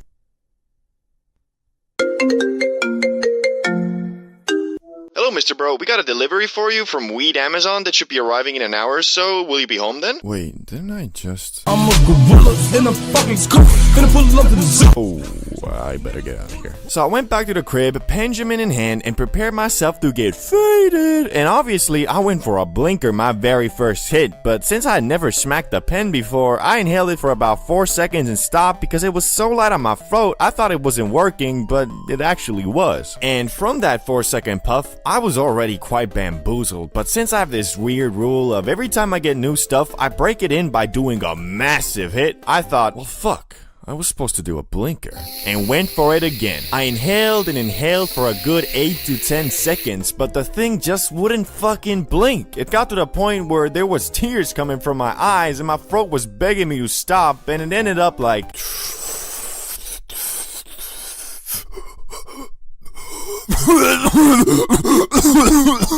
I had made a grave mistake. I was so fucking high, I felt my soul leave my body. I was so high, I forgot I was even high. But it was just the beginning, cause over the next 10 minutes, I just kept on getting more faded, and the demons in my head kept on getting louder and louder. But if you know me, I kinda refused to green out, so I just kept on doing random shit like reading the ingredients list off my bag of M&Ms, reading the comments on my videos. Change that far below. Do things has changed for real. Imagine helping another YouTuber. Kill yourself. Was not doing good. I was keeping a strong facade, but inside there was a war going on. I was feeling like Naruto with the 9 tails, only instead of an all-powerful destructive force talking to me, I was just really fucking high. Anyway, so yeah, I was grading out, which hadn't happened to me in years, and I concluded that because the voice of reason was completely being outspoken by the voice of tweaking. The good news is though, the hype from the Benjamin doesn't last too long, and in about 1 to 2 hours, I had started coming down, but at that point, I was already crawled up in my bed, scrolling endlessly on my phone, until I finally reached a state where I felt good enough to come out of emergency mode and order some food and ate myself into a food coma. So I learned, well, firstly, that motherfucker Fulcrum is actually insane, or his tolerance is just something else, bro, and that the Benjamin is best enjoyed in puffs of 3 to 5 seconds and not blinkers. Types of plugs you will encounter. This topic is very near and dear to my heart, because unfortunately to this day, I still have to rely on these guys for my Zaza. So you can imagine after years of experience of buying from tens of different plugs, I'm quite certain I have dealt with every kind there is, from the most vicious acting as gangsta as humanly possible thugs, to the high school dudes who just want to fund their Zaza addiction by selling it. And I think it's appropriate to start off with the type of plug I bought from my very first time. And he was the friend who knows a guy who knows a guy who has that exotic. This one isn't really officially a plug per se, but then again, I'm willing to bet this was how most people first encountered any type of Zaza seller. Every time when you and your friends discussed the grass and wanted to try it, he always said something like, "Yeah man, if you really want some, I got a few connects and they always sell that exotic." But in reality, dude's connects were usually his older brother or friend who actually knew someone. So for me, the times I did acquire the grass through this man, that shit was always some Reggie for real. And not just that, it always had a massive markup, cause who else can you sell oregano mixed mid za for premium price than a bunch of stupid youngsters? But I can't fault the homie too much, cause back then, man, I swear, you could smell some grass and get faded, so everything seemed exotic, even if it was mostly herbs and spices bought at the discount aisle at Walmart. But even so, I ain't mad, cause that's the nature of business, I guess. If a dude is willing to buy your oregano pack for $30, then so be it. You gotta learn from it and move on. And so I did, and found myself a new plug, who was Yeah bro, that's an eighth. It's just like super compact. You know, like a diamond. the dude who always shorts you. A plug like this never has any longevity, cause I mean, after being shorted 1 or 2 times max, however much you crave the za, usually your self-respect won't allow you to go back to mans like. So, you got the 8th? Yeah, of course, dog. I'ma hook you up nicely this time. This some good shit. Nice. Show me the bag real quick though. Gotcha, big dog. Here it is. Where is it? Oh, wait, hold up, my bad. You need this to see it. Okay. Do you see it now? It's like super compact, you know, like a diamond. Yeah, like a diamond, right? Yeah, okay, but I'm gonna have to skip this one. I don't really even want any za right now. Alright, bro, you're a loss. Get the fuck out of my car. You don't want no smoke, don't want no jazz. These the plugs who exclusively sell to stupid kids, cause anybody with any understanding of how 1 gram of za should look like would just tell him to F off and remove him on Snapchat. But this guy also abuses his status of the plug to provoke fear into dudes who don't yet know any better and think these guys are all freaking mafia level gangsters who, if you disagree with them, finna pull a Scarface and take out a M249 and start going bananas. But don't feel too bad if you've fallen for this scam before, cause I have too. In fact, I had a friend who was supposed to get 1 gram, but the plug gave him 0.1, and my man still bought it. Mostly cause he didn't even know how much a gram is supposed to look like, so he just trusted him. Anyway, next type on the list is the complete opposite, and one of my favorites, and he is the always faded plug. This guy could also be called the plug who only sells to fund his copious amount of Zaza consuming on a daily basis. And why he is one of my favorites is for multiple reasons. Firstly, because he is the king of getting high off his own supply, he always has a comment on the stuff you're getting. Secondly, because mans is faded 24/7, he don't really want any confrontation, so he'll probably never short you. In fact, sometimes out of the warmth of his heart, he'll throw some extra in there, depending if he likes you as a customer or not. And lastly, because he has evolved to a point where being high is his normal state, which don't ever get that far. It's not good for your health, and it can and will ruin your life no matter how much you hear Zaza isn't addictive. It can be if you take it too far. But anyway, because of the fact he cannot live without the magic ring plant in his system, in my experience, he has always had a 100% success rate to the text, "Hey yo, you got any?" That meaning, mans is more reliable than a Volvo, mans is more dependable than James Bond, mans is more loyal than a golden retriever, goddamn! The only problem for you, the customer, is he is usually pretty on and off on the plug-in business, because if you can get that addicted to za, it's usually a personality trait, so knowing that, this guy either smokes every day 24/7, or he is completely grass-free. And when he is grass-free, he disappears like the Avatar. So yeah. But now on to the next plug on the list, and he is the plug who should have probably started an actual business instead. This plug is quite rare, and I've only ever met one of these mofos, but oh boy, what a roller coaster ride it was. I remember it like it was yesterday. I was looking for some grass, so I hit up my usual plug, only for him to inform me he is, quote, out of the game, but will give me the Snapchat of a guy who is, quote, new to the game. And so he did. And after writing Mans asking for some grass, he told me to meet up near a construction store. And since this was a while ago, I ain't have my license yet, so I ran me an e-scooter and rolled up. And the person who greeted me was none other than Mr. Invisible. Yeah, no, that was like his actual Snapchat username. Anyway, it was the short guy who kinda looked like a goblin, but he seemed quite serious and was the first plug ever to write me afterwards asking, how was the stuff? And after replying, he also gave me a freaking affiliate program. Not for real. He told me every friend I link him up with, he will give me 20 bucks if they ever buy from him. I ended up not doing that cause it kinda seemed ridiculous. Like, bro, you sell grass, not fucking VPN subscriptions. But over the next 6 months, I would see this man build a Snapchat grass cartel. Dudes was posting stories every day of his illegal activities like he had the cops under his payroll or something. And funniest part was, over the 6 months that I acquired the grass from him, I saw how his $10 camo pants and $15 Shane jacket turned into Gucci pants and an Armani jacket. Like, goddamn! Bro was really trying to be the local Scarface, and dudes even had mofos working for him. Like, sometimes I'd write him and he'd literally reply, "Come here, I'll get an employee to bring it to you." Employee? Bro was acting like he Mr. Krabs, sending SpongeBob to secure the secret formula. But unfortunately, his plugging career ended in about 6 months, where he sent us off with a heartwarming goodbye on his Snapchat story reading, "Greetings, my beloved customers. I am informing you all that I will unfortunately no longer be your plug, as I am moving on. It was great while it lasted, and I wish you all the best. As for the Zaza, I mentioned 3 people in this story who will fill my shoes in this field. Stay cool. Peace out."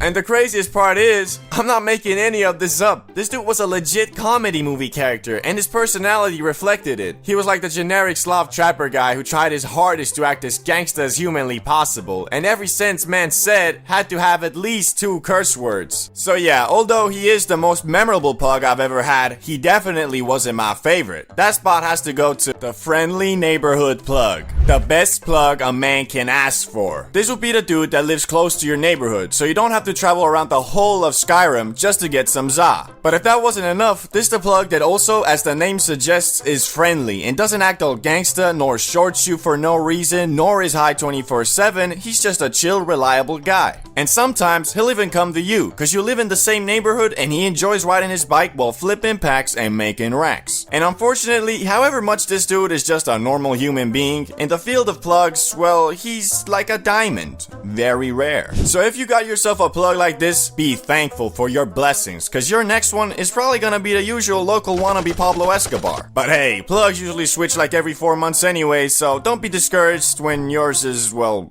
weird. There are so many, but don't get it twisted. Just cause something is a drug doesn't automatically mean it was meant to be consumed in the dirty stalls of nightclub bathrooms. Even most of the substances that do fall into that category were never intentionally designed for it. Take one of the most famous magic powders, for example, cocaina. Like many other potential life-destroying addictions, Coco Loco didn't mean any harm. In fact, I bet when Albert Neiman isolated coke from cocoa leaves in 1860, he had no idea he was setting the stage for future South American entrepreneurs to thrive. It was actually first used as an anesthetic by dentists and surgeons. But over the next 150 years, it morphed into what we know today. Coco Loco was praised as a miracle drug for fatigue, depression, and even toothaches. It was a common ingredient in tonics, elixirs, and yes, Coca-Cola. Sigmund Freud, the famed neurologist, was one of its biggest advocates, calling it a magical substance and even prescribing it to his friends and patients. Unfortunately, Freud later regretted his enthusiasm when he realized the drug's ultra-addictive properties, particularly after seeing his friend Ernst von Fleischli-Marxoff develop a severe coke addiction. But hey, what you gonna do?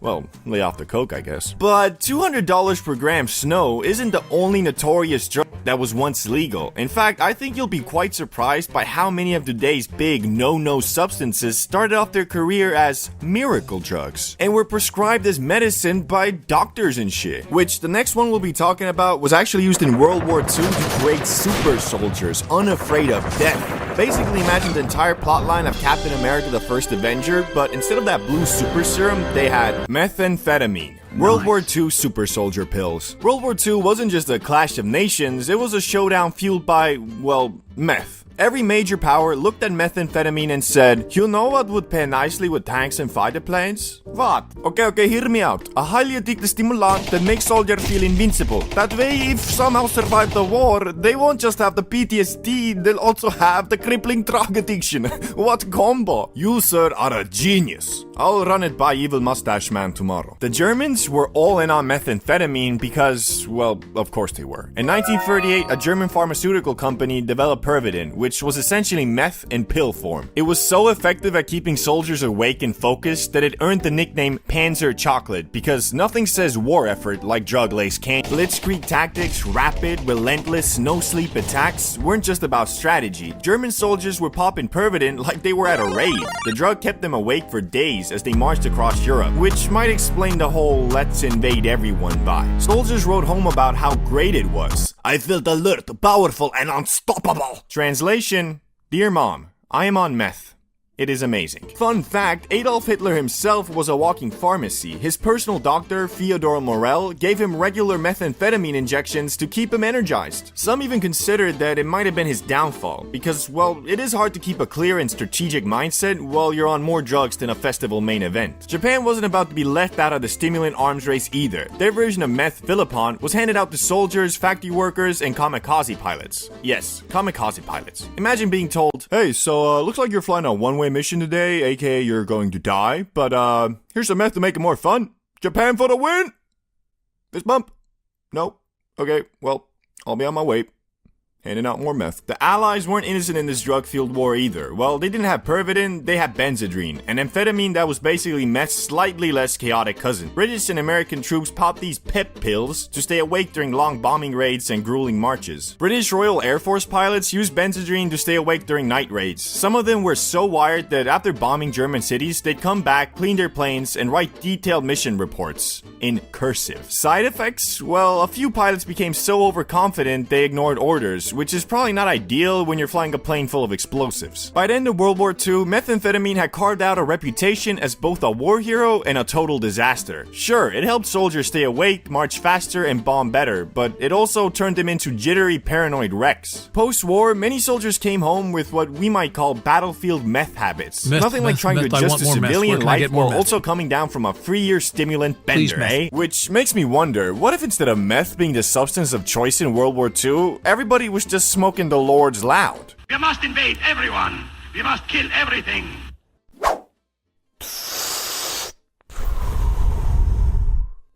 Perhaps we should just call this bullshit off. This next drug might be even more well-known and its history even weirder, and that is MDMA. From lab coat to dance floor. First off, MDMA wasn't created for partying. Oh no. It was born in 1912 in the lab of a German pharmaceutical company called Merck. The chemist behind it, Anton Kurlisch, wasn't really trying to invent a drug that makes people hug strangers at music festivals. He was working on an entirely different problem, synthesizing medications to stop excessive bleeding. MDMA was just a random byproduct in this quest. It was an accident, which is somehow the most MDMA thing ever. Did Merck realize they'd accidentally created a future rave drug? No, not at all. They didn't even test MDMA on humans. Instead, they filed it away under meh, not important. It was just another molecule on a long list of maybe useful someday compounds. Fast forward to the 1950s when the US military and the CIA were doing some totally normal Cold War things, like trying to figure out how to use drugs for mind control, aka MK Ultra. MDMA caught their eye as a potential tool for interrogations because, you know, nothing screams top-notch spycraft like dosing people with a chemical that makes them feel euphoric and want to talk about their feelings. Did it work? Not really. Turns out making someone feel like they're floating on a cloud doesn't exactly make them spill state secrets. It'd probably make them say things like, you know, I feel like we should all just get along. Not exactly espionage gold. The 1970s rolled around and MDA finally found its groove, not as a party drug, but as a psychotherapy aid. Therapists rediscovered the compound and started using it in sessions to help patients open up emotionally. Why spend years breaking down emotional walls when you could just take MDMA and bulldoze through them in one afternoon? Eh? Like all good things, MDMA's peaceful little therapy bubble couldn't last. The drug escaped from the therapist's office and somehow landed in the hands of partygoers. By the 1980s, MDMA had become the ultimate nightclub companion. In classic marketing genius, someone decided that MDMA didn't sound cool enough for the club scene, so they rebranded it as ecstasy. boom, instant hit. By the mid-80s, ecstasy was everywhere. Raves, dance floors, house parties, you name it. People loved the euphoric high, the amplified sense of connection, and let's be honest, the way it made techno music sound like the voice of God. Naturally, this didn't sit well with the authorities. By 1985, the US government officially classified MDMA as a Schedule I drug, meaning it was deemed highly addictive with no medical use. Despite being banned, MDMA didn't just vanish, it continued thriving in underground scenes and became a staple of rave culture. Meanwhile, researchers never gave up on its potential for therapy. In recent years, it's had a bit of a comeback, this time as a possible treatment for PTSD, anxiety, and depression. Studies are showing that MDMA-assisted therapy is shockingly effective, especially for people with severe PTSD. It turns out the same drug that makes people hug strangers at Burning Man can also help veterans confront their darkest memories. Talk about range. But staying on the topic of MK Ultra and the government's attempts at mind control, there's another drug that caught their eye, and that is LSD. The story of LSD begins in 1938 with a Swiss chemist named Albert Hofmann, who worked for the pharmaceutical company Sandoz. Hofmann was tinkering with compounds derived from ergot, a fungus that grows on rye and other grains. His goal was to develop a stimulant for respiratory and circulatory systems. Instead, he accidentally created a psychedelic ticket to another dimension. Classic mix-up. When he first synthesized LSD, it didn't seem particularly interesting, so he shelved it for 5 years. In 1943 though, Hofmann revisited the compound, and while working with it, he accidentally absorbed a tiny amount through his skin. This led to the world's first acid trip, which Hofmann described as unusual shapes with intense kaleidoscopic play of colors. Which, I wish he had used an easier word to describe it, so I wouldn't have to Google its pronunciation. Kaleidoscopic.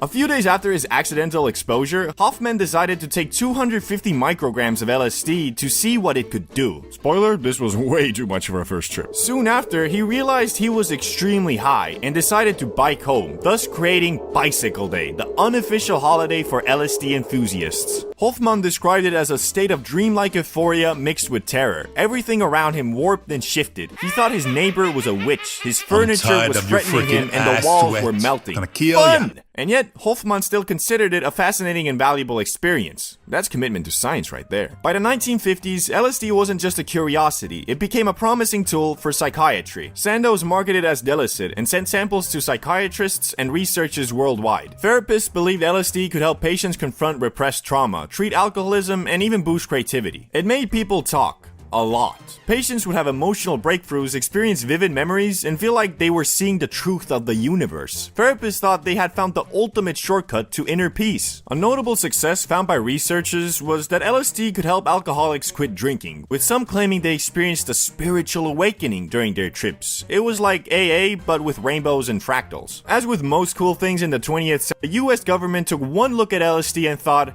how can we weaponize this? Enter MK Ultra, the CIA's infamous mind control project. LSD became the drug of choice for experiments and unwitting subjects. The CIA thought LSD could be used to brainwash people, extract secrets, or turn spies into super suggestible puppets. Apparently no one told them that acid mostly makes people want to stare at the ceiling and listen to music. Awkward. Anyway, the reality was that the experiments were a mess. Subjects, often unaware they'd been dosed, experienced paranoia, hallucinations, and existential crises. Turns out slipping LSD into someone's coffee isn't the best way to create a super spy.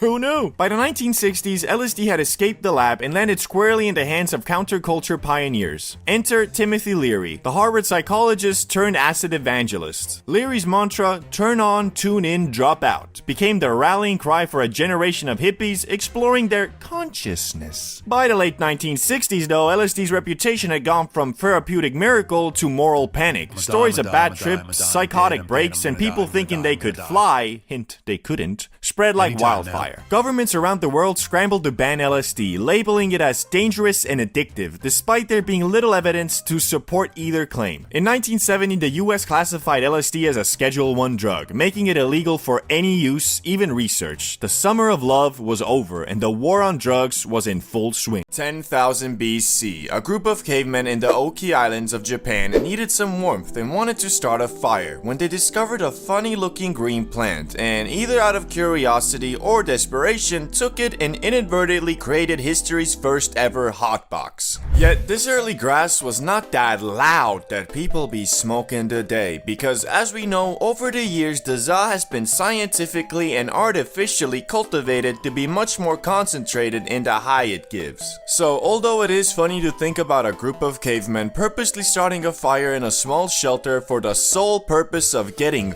faded in a hoe, it is unlikely that it actually ever happened. Yet aside from this iffy recreational stint in Japan, hemp was first commonly used in the lands that are modern day Mongolia and China for more practical uses like eating it. Which, after saying that, you might be imagining something like this. Yo, what's up? How you doing? Had any fun with those new seeds I gave you? Yo, nah, I actually came here to give them back. Last night I was looking at the moon and I swear that motherfucker was looking right back at me. But alas, this probably wasn't the reality because the THC levels in this early cultivated Zaza were just really low, but soon the Chinese would discover that the holy plant's fibers were also great for making stuff too, like clothes, paper, and bowstrings. Which turns out hemp fibers were superior to the bamboo ones used by rivaling factions, allowing the Chinese to shoot their arrows much further. So basically, back in the day, if you were having a long distance bow battle and were losing, you might have screamed out, "We need to get closer! These motherfuckers have weed!" Anyway, it wasn't long after mofos realized that the loud wasn't only good for making stuff, it was also great for treating physical maladies. And after a couple thousand years, Emperor Shen Nung, known as the father of Chinese medicine, included the magic plant in his medical encyclopedia under the name Ma. Which, that sounds oddly similar to Za, doesn't it? I'm guessing every couple thousand years the first letter changes or something. But now, let's explore the question we're all asking. When exactly did mofos start ripping that shit to get faded? Well, one of the earliest counts is about 2,500 years ago, when researchers discovered 10 mini barbecues in a cemetery near modern-day Tajikistan that had residue of burnt cannabis with a much higher concentration of THC than normal, probably meaning it was selectively bred to get you, well, lit. Although this was one of the first counts of people purposely inhaling the broccoli to get high, it was most likely used as part of a ritual to invoke an altered state of mind so you could communicate with spirits. Which shit, dog, I wanna know what these dudes were smoking, cause I ain't never heard of no grass that gets you to the spirit realm. This might have low-key been the last kush Snoop Dogg smoked, cause once you get so high you start communicating with your dead gran-gran, that's when you really might be like, okay, I think it's about time I stop smoking this shit. Since cannabis, for one reason or another, proved to be quite the useful plant, people started trading it around the world as soon as it was domesticated. Which the only people who didn't really fuck with the Zaza were Europeans, who preferred getting hammered instead. Which is low-key reflected in modern times too, especially in the northern countries where once you turn 18, you can drink as much poison as you want, but if you want a blaze, well, you might be looking at a little bit of jail time, my boy. But now, let's quickly go over the uses of cannabis throughout different cultures so we can move on to the modern age, starting with Hindus. They made something called Bang, an edible cannabis paste that had medicinal properties but also got you high. This could be added to a variety of foods and drinks, which this Bang was the preferred food of the Hindu god Shiva, making him in my eyes the god of edibles. Disclaimer, that was a joke. Islam. Here the Za was called hashish and was introduced about 1,000 years ago, which hashish wasn't strictly forbidden in the Quran at first, so a lot of Muslims ate it for its medicinal and relaxation properties. But later, Egypt basically banned it, and also the Quran was revisited by many and reinterpreted to include hashish to be banned just like alcohol. The Vikings. These dudes basically used the Za to make rope, sailcloth, and other things, but also for its medicinal properties, mostly to relieve pain, and to date there's no hard evidence that they consumed it for its recreational use, but you know, maybe they should have, because they were quite the horrendous savages and murderers, so it might have made them think a little bit about peace and love. But what about America, England, and the actual global world powers? How did they react to weed? Well, again, like the Chinese, Europeans and Americans at first prominently used the magic green plant in the 16th to 18th century for more practical things like making sailcloth and rope, which the plant itself grew much larger in the New World soil, and combined with the practicality of it, everything started being hemp-derived. Clothes, paper, well, basically anything that required fibers. But the question still remains, when did mofos start smoking that shit to get blasted on the regular? Cause although at some point you, your neighbor, your grandma, your boss and even George Washington were out here growing weed, wasn't nobody out here rolling them up. Well, until the arrival of Mexicans. The loud version of hemp first arrived in Brazil in the early 1500s by way of enslaved Africans traveling with the Portuguese. And the native South Americans, who are already consuming some other psychoactive substances, quickly started blazing the Zaza too, and its use soon spread across South America and into Mexico, from which in the 1910s is when the loud first spread into the US via Mexican immigrants escaping the effects of the Mexican Revolution. And almost immediately the good was viewed as a threat, and by 1931 29 states had banned its use. Although it wasn't really the Zaza that the US didn't fall with, it was unfortunately mostly just racism against Mexican Americans and black citizens of the South, which both these groups were enjoyers of the Zaza to some regard, so it became a scapegoat for racial bias in the US, and they blamed it for everything from petty crimes all the way to murder. And in 1937 the US completely banned all non-medical use of weed, which all this kind of explains why the mostly peaceful plant has been thrown in the same Schedule 1 category with full-on life-destroying substances like heroin and cocaine.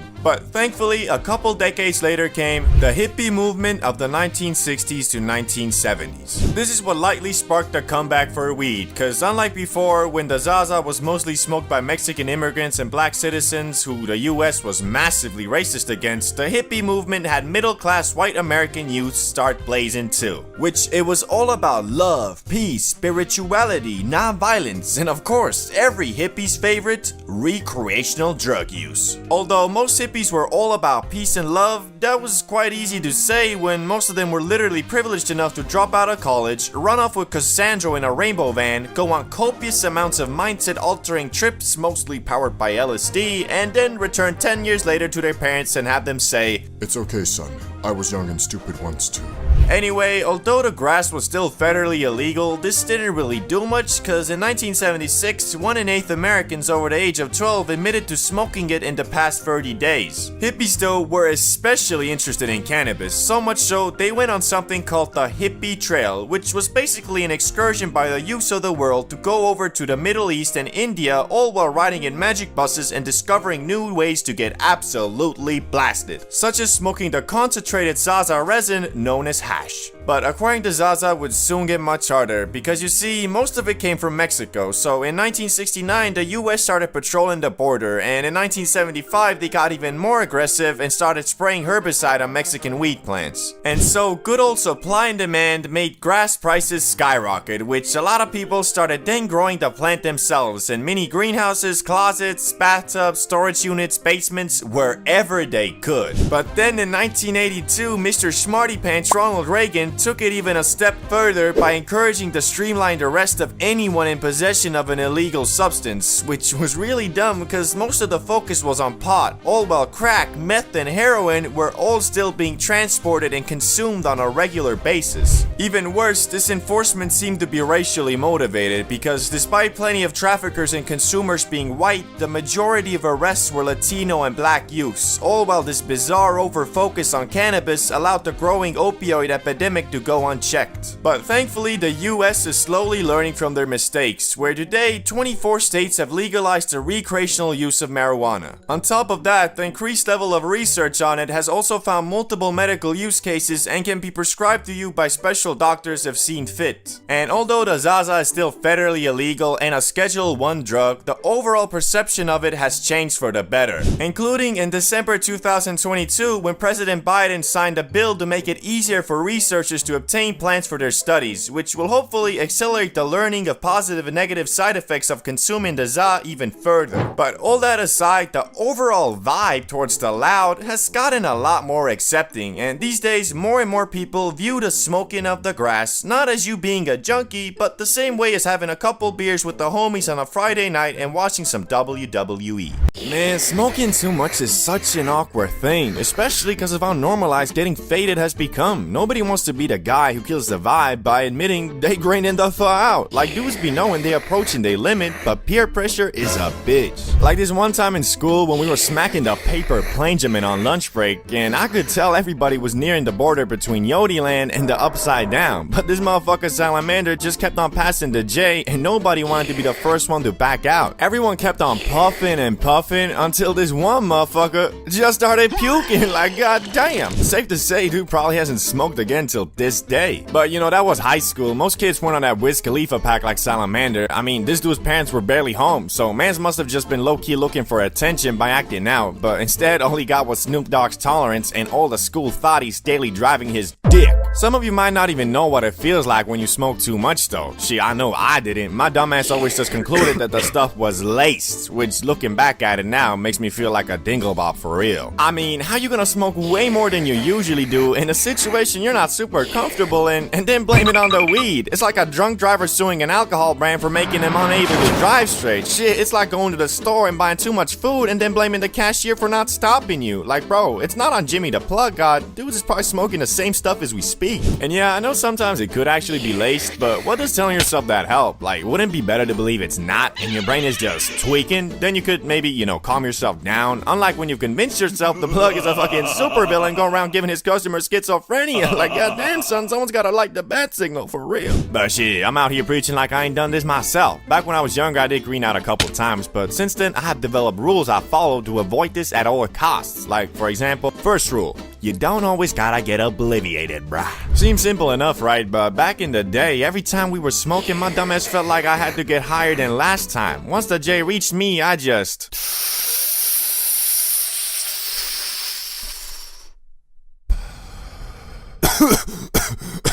Thanks, bro. You guys got another one? Bro.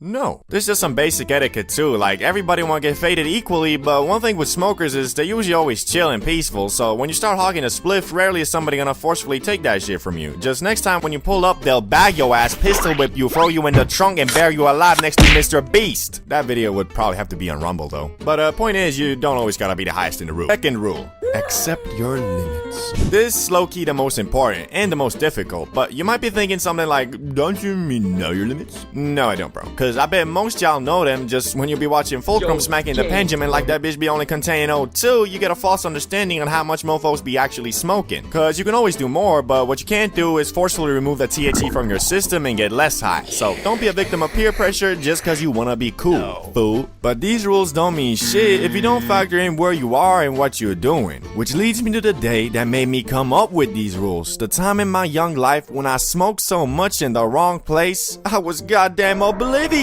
Shit, I smoked so much I had less dialogue options than an Oblivion NPC. The first time I got high outside the comfort of me or a friend's crib, it was the usual business. We were chilling with the gremlins, me, Salamander, and Ricky, smoking up, talking about how we don't fall with school and how we finna make it out the hood. You know, the usual Gen Z shit. When Salamander, being the thotty magnet he was, got a text from one of his female companions inviting to what this motherfucker claimed to be a chill hangout spot. Although I do trust the homies, knowing Salamander's track record, I was a bit sus, cause I seen the places this dude hangs out at. I'll be waking up at the middle of the night to take a piss, then check the snap only to see dudes partying at some straight up trap house bugging off fucking ketamine. Okay, can't say that on YouTube, but let's just say it wasn't weed. Anyway, you know the drill. I don't wanna go, Salamander uses his 99 speech, convinces Ricky, now it's a 2v1, and I fold. Epic victory royale. But I agreed only under the condition that none of us drink nor do anything else but smoke the Lord's loud, because it was a motherfucking Thursday after all, so I wasn't trying to pull up to school smelling like a bum, acting like a depressed middle-aged man from The Hangover. Looking back at it though, that was probably the wrong call, cause, well, you'll see. So we're walking to the crib and Salamander lights up this comically big J that he rolled back at his place with a week's supply. While we're almost finished puffing and on the edge of obliviation, I see this super dope house that seems to be having a party, so I excitedly asked Salamander, Yo, is that the spot?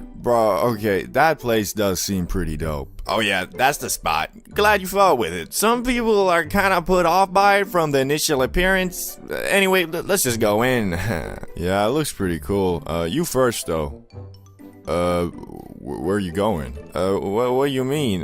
The crib, bro. Leave it to Salamander to have you walk through an amazing street filled with beautiful houses and lead you to the only one that looks like Shrek's vacation home. To add to it, me and Ricky were quite frankly bugging. But as I mentioned in the previous rules, that's not always a good thing, especially when you're preparing to go into a house where your brain has calculated a 50-50 chance of being stabbed in the gut by a freaking tweaker with a kitchen knife. In my head, I was thinking, well, hoping for the saying, don't judge a book by its cover to be the case here. But oh boy, I should have judged the goddamn book by its cover and dashed off like Prime Usain Bolt. Cause what we were dealing with was in every sense of the word except not containing any of the actual substance, I think, a crack house. These people were blasting some of the most disgusting music I've ever heard. Shit sounding like the noise a speaker makes when you fiddle with the aux cord. And because I was high, that set the whole tone of my experience there. And shit, I did not know Salamander hanged out with vampires. Most of the dudes there were looking what you would imagine the local bum to be when he was young. I was in total shock. My teenage brain could not comprehend the degeneracy, the idiocy, the overall lack of humanity in that house. And it's not like I didn't try to have fun, but our highness did not mix with whatever the fuck these guys were on. At some point, I saw him pull out a vodka bottle, and they drank the whole thing in 5 minutes dry, straight from the bottle, like they were trying to speedrun liver failure. I attempted to conversate with some of them, but to no avail. I mean, what did I expect though? A drunk person usually isn't on the same wavelength as a high person, combined with the fact these dudes probably just got done sacrificing a goat to bring forth the Antichrist. I was starting to tweak the fuck out. Well, not tweak, I guess. Me and Ricky did have some fun by just bantering about how messed up of a place we had found ourselves in. All of this didn't seem to affect Salamander though, as we spotted him rizzing up a girl we assumed was the one that invited him, but we were wrong in that assessment because 5 minutes later the girl who actually invited him saw it, went up to him, yelled at him, and then slapped that man so hard it made him rethink his whole damn life. Cause as we were laughing at what had happened, he walked straight towards us and said, "Man, you guys want to do some ketamine?" Nah, he actually told us that this was probably a bad idea and that he's ready to leave if we are. Good thing too, cause if that girl hadn't slapped some sense into him, Salamander might have gone on to do the thing I mentioned like 3 times in this video. So anyway, we went back home at like 2 AM or something, put on some WWE on the TV, prepared to gleep, and got obliviated. Doesn't go much further than that. Shout out to Volcrum. High school parties. One of the only places on earth where you can see a mofo jug a bottle of vodka, do a backflip, land on his head, then proceed to get up and go spit some game to the host's mom, and you'd still be like, meh. Like, these places are so filled with hormone energy and axe spray, the only comparison you can really make is high school locker rooms. But even them shits ain't got nothing on the parties. I mean, you basically take these Neanderthals from their locker rooms, throw them in a big house, add unlimited liquor, and some baddies all dressed to get these motherfucking cavemen horny, and you got yourself a situation where if the house doesn't burn down and no one dies, it's considered a success. Like, one time I was at a party with the homie Salamander, and we were just camped out on the couch when this mofo pulled up on us like, "Yo, is it just me, or is Brittany totally eyeing me in the corner there?" I don't know. Looks like she's just talking with her friends, bro. Nah. I think she wants to do, if you know what I'm saying. I'ma go check it out. Holy shit, bro. Are you okay? Yeah, I'm good. I think the alcohol disinfected my wounds. Anyway, I'm gonna go rizz up.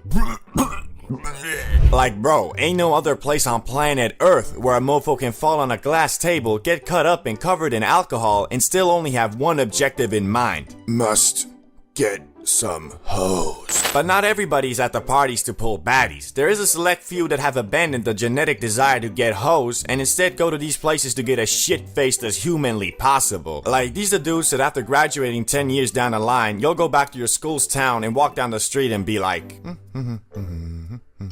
Wait, hold up. Is that Brent? Hey, can you spare some change? Can you give $1, bro? I needed to buy, you know what I want. Oh shit, it is. Oh, okay. Just walk past him. I don't think he'll recognize me. Hey, AOC? Is that you? Me? No, I'm Jefferson. Nah, you see, I remember you. Hey, you think you can spare some change? I'm gonna go to the sick high school rager tomorrow, and I could use some. Sorry, no, I'm Jefferson, and I have no idea who you are, so I'm gonna just leave. But bro, I swear, you can foresee everybody's future by just looking around in a high school party. I mean, usually the function's participants were divided into groups. You got the baddies, the jocks, the nerds, and then you got the motherfuckers who pull up just to start some shit. Like, these three dudes I used to see at all the parties, let's just call them Peter, Tom, and Jeff, were there just to be menaces, bro. These the types of dudes to root for Joker, not Batman, bro. Straight super villains. Every time you saw them pull up to a function, you knew some shit was about to go down. They come with a bottle of Absolute vodka, sit down at the table, and start slamming shots one by one. And every time they finished that bottle, they'd get up and start walking up on groups just passive aggressively trying to start shit. But in their hearts, there was a bunch of pussios. Like, before they got that Absolute in their system, or if they weren't all together, they ain't say a word. Like, I remember at one party, I was bugging off some liquor and za when I saw one of these so-called tough guys sitting alone, probably waiting for his friends to bring some Absolute so he could drown his insecurities. And I was kinda bored, so I walked up on him purely out of curiosity and asked, "Hey bro, I got a question." Yeah, what? Like, why y'all mofos always trying to start shit? Like, don't y'all know nobody likes you? Doesn't that bother you? What you mean, man? You got a problem? Slow down there, John Jones. I ain't your wife, and I got no problem. I think it's you who's got that problem, bro. Hey, what's going on here? Is there a problem? Hey, what's going on here? Is there a problem? Bro, y'all a bunch of NPCs. Man, y'all probably don't even know what that means. Anyway, have fun with the vodka, you scoundrels. And from that day forward, I was like these dudes' arch nemesis, I swear. I mean, every time I saw them at a party, they gave me the stank eye. Although, because they were all like 5'10" unathletic drunks, and I'm a 6'6" athlete, these dudes avoided me like some taxes, bro. Which pissed me off so much, cause I was just itching to beat the shit out of them. But I ain't them, so I would never start something like that. One thing I did start though, mostly with the homie Salamander, was that after party smoke sesh. I mean, on God, I was feeling like a prophet, cause as we all know, the za is a great cure for a hangover, so even though no one really wanted to be high during the party, after, it was a whole different story. Mofos just appeared out of nowhere, man, I swear, these dudes were like zombies from The Walking Dead. As soon as they smelled the za, they got their drunk asses up from the bathtub or from under the table and started walking towards it. I swear, man, it was like AoE farming in an MMORPG or something. Grab the spliff, walk around the party without looking back, and once I got to the sesh spot, I turn around and there's like 10 different dudes all saying the same thing. Hey, yo, you think I can get a couple puffs out of that thing, bro? And man, what profit would I be if I ain't give these hungover dudes a taste of that good? Although sometimes I was tempted to say no, just to see the hope drain from their eyes and be refilled with the agony and suffering of the hangover. But in reality, I never had it in my heart to say no, and sometimes that bitch ain't even make the full rotation. Place was looking like the Last Supper, just without the food. Anyway, high school parties were always crazy, and if you're still in school, I recommend you attend them as much as you can without screwing up your grades, cause after school, you ain't never gonna experience that shit again, bruh. I think you guys know high school, and in particular high school bathrooms, were the go-to spot to go vape. And I mean, there was just something about those dirty sinks and broken urinals that screamed, "Come vape here." But anyway, if you watch some of my videos, you probably know I'm not much of a puffer, but there was a time when a young high school CBD bro actually owned his own shitty little dollar store vape. But how I got it is pretty damn ridiculous. It was a normal school morning, and as usual, me and some friends were just hanging out at the corridor, chatting, playing mobile games, you know, the usual, when one of the dudes from the parallel class runs up on us and drops a massive bomb on everybody. Hey, do you guys know what's happening today? Do you know? Jason Voorhees is running around killing all the students. What? No, there's a police inspection. They're going through all our jackets, bags, lockers, and everything, man. Oh, no, that's really bad. To me, this was whatever, cause I mean, I had nothing to hide. To be honest, I didn't even have a bag or locker for most of my time in high school, cause there was no need, being that I didn't even have any of the textbooks. But alas, most of my friends were panicking hard, cause a lot of them had a vape liquid, shit, some mofos were even carrying a bag of that exotic. And because of the police raid, everybody who had these banned items were presented with free real options, each with their own set of positives and minuses. Number 1 was the most simple but least rewarding. It was just to straight up throw away your vape or try to hide it somewhere outside the school grounds. Although the latter was near impossible, cause the school was kinda monitoring students trying to leave. The upside though with this was that it was real simple, stress-free and easy. Downside being, to some of these dudes, their vape was their baby, and if it was an expensive one, it was kind of out of the question, cause $50 back then was months of saving. The second option was to YOLO it and try to hide the vape in school or on school grounds. Now, most dudes didn't even consider this an option, and I don't know why. Mofos run about, yeah, but if they find it, it's got my DNA on it. Like, bro, who do you think you are? If you really were out here flipping packs like Pablo Escobar and on the police most wanted list, you probably wouldn't be in high school. I bet they were watching too much CSI Investigation, or I don't know, were bugging off that paranoid pack, cause that just seems stupid to me, even back then. But alas, this paranoia is what kinda led me to purchase a vape, because the third option was sell your vape for a massive discount. And a lot of mofos did this, and me being the businessman I am, I took this opportunity to purchase a fine machine that I looked up and found to cost around $35. Now, how big was this discount, you might be wondering? 20, 30, 50%? No.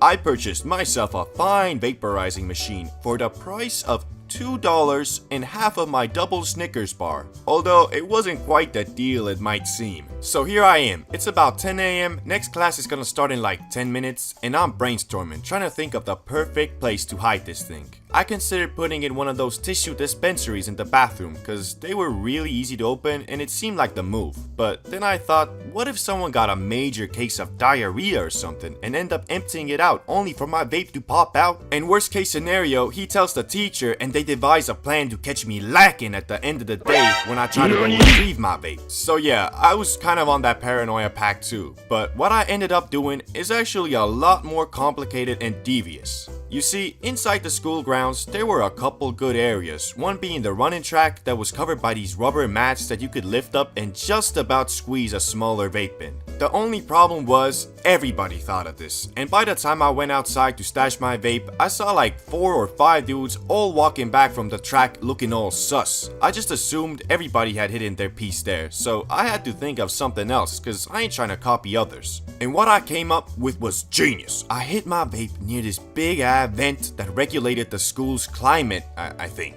There were these stone slabs there, you see, and after wrapping my vape up with rubber bands and toilet paper, I lifted up the slab and stashed it there. Genius. Well, it would have been if not for one crucial mistake, the single flaw in my master plan. Being so proud of my devious plot, I decided to tell like 5 or 6 friends of this, only to be betrayed and have my vape stolen by Ricky.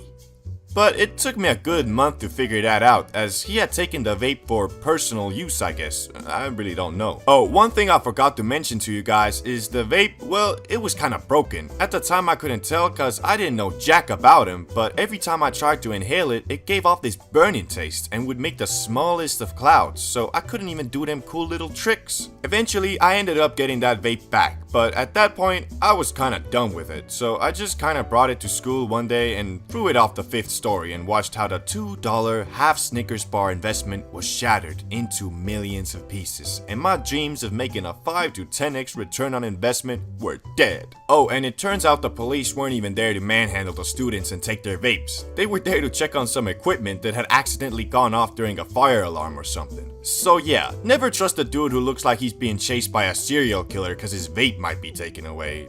That's like the moral of the story, I think. Running out of za. Man, I swear, this phenomenon is always so unexpected. Like, I don't know why, but for some reason, however long I plan ahead and try to time my grass running out, it always comes kicking in like the damn Kool-Aid man. I'll be out here the night before looking at the bottom of my grinder like, okay, I guess I gotta buy some more tomorrow. And then when the next day comes, I'll be all flabbergasted like, oh boy, nothing better than some good old za at the end of the day. What? This can't be. How have I ran out of za? I literally just had some yeah, shit. And now that you realize that you out of grass, you got 3 options. You either accept your fate and just go on with your night, hit up your plug and get ready to lose out on your hard-earned money, Or the legendary special down bad method I often do. Empty out all your grinders, search through all your pockets, and scrape together one last hit so you can delay the buying of the ZA for one more day. But although I do this quite often, I don't recommend it, cause I swear, those scrape together hits are always some 20% plastic, 20% dust, 20% dirt smack dabbly doos. So every time I do hit that awful abomination of a bowl, it'll have me all paranoid about what the f did I just smoke like?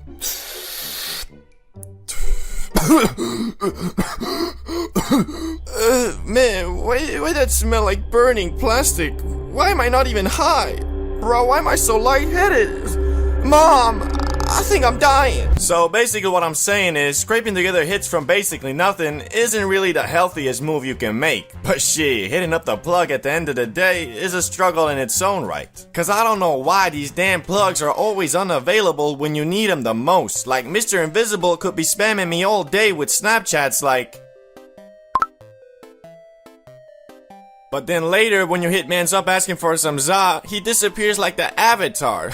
Doesn't even open your messages. These plugs really don't care about us for real, man. Speaking of which, that reminds me of this one time when we ran out and had to travel through the whole of the ghetto version of Narnia just to get some ZA. It was just a normal day, well, night, where me, Salamander, and Ricky had planned to smoke some grass and just chill. And of course, Salamander, being the ultra reliable photographic memory dude he is, informed us that he def has enough grass for us all to enjoy at his place. So me and Ricky pull up, excited as you can be, only to arrive at the house and be informed, yo, what's good? Are you ready to get absolutely smacked? She, of course, Phil, but what? Yeah, I just checked my room and, well, it turns out I don't have any grass. What do you mean you have no grass? You said you had a ton, bro. Yeah, I mean I did, but I kinda smoke it all. Man, what the... Why you gotta do us like that, bro? You got us all hyped for this, and now we're here in your mansion and you're telling us there's no grass? Like bro, I'm finna cry for real, man. Yeah, bro, you're right. I'm sorry. I messed up. But don't worry. I already hit up Jimmy the Plug God. We can drive there now. Okay, sure, let's go. So we go into Salamander's parents' car, which was sleek AF, and quite literally went to the bad part of town with it, feeling like some mafia bosses, for real. But once we arrived at Jimmy the Plug God's house, he was nowhere to be seen, and well, turns out, dude hadn't even texted Salamander back. He just had us come here in hopes that the time we arrived, he would. As we were sitting in the car, waiting for a good 15 minutes at that point, Salamander tells us the dude's probably isn't gonna respond. But he already wrote another plug and he def gonna hook us up. So we drive to a new place where this time the plug was actually waiting for us. So we hopped out the car and walked towards him. Yo, what's good, bruh? Yo, what's up? So, do you got that Zaza? Of course, yeah. Here it is. Bro, is that 2 Gs like I asked? Yeah, it's just compact, you know, like a dime. Bro, fuck off. If that's 2 Gs, then prove it. What are you waiting for? Put it on the scale. Nah, bro, I don't sell to people who don't trust me. Disrespectful AF. Nah, bruh, disrespectful is trying to show the long-term customer in his hour of need. Keep your diamond to yourself, big dog. We outta here.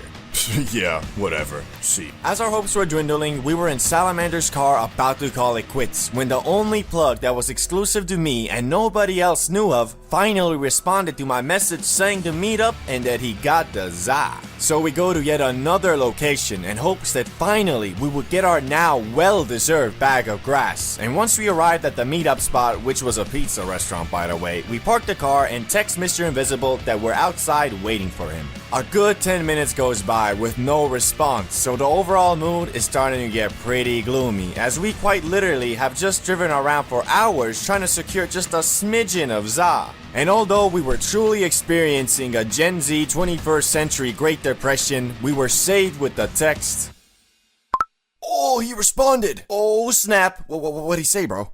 He said, Yeah, coming out now. Nice. And this time, he actually did. Dudes came out with an apron, chef's hat, and the long-awaited bag. So I went there, and thankfully, it was actually 2 G's, not a diamond. And man, I ain't never been so glad for just a smidgen of za in my life, but can you blame me? I mean, this was a full-on journey, and although the time was like 11 p.m. at this point, we weren't too discouraged as we thought, screw it, let's pull an all-nighter, baby. So finally, after hours of waiting and talking to incompetent plugs, we arrived back at the mansion and did what we came there to do. Smoke a shit ton of grass, eat an unholy amount of munch, and wake up the next day feeling more hazy than a foggy morning. Which the highlight of the night was definitely when Salamander said he was gonna bake some magic cookies, but since we were already f***ed AF, dudes left them in the oven for like 3 hours. And then finally, when we had that oh shit, the cookies moment, we went there and found them completely burnt. But, you know, we still ate them and, well, they kinda worked, I think. I don't know. We were so blasted, we probably could have eaten some damn Oreos and thought ourselves more high because of it. So, all in all, running out of za is, for some reason, always so unexpected. But I've learned to enjoy the journey as much as the destination. And although, at the time, driving around searching for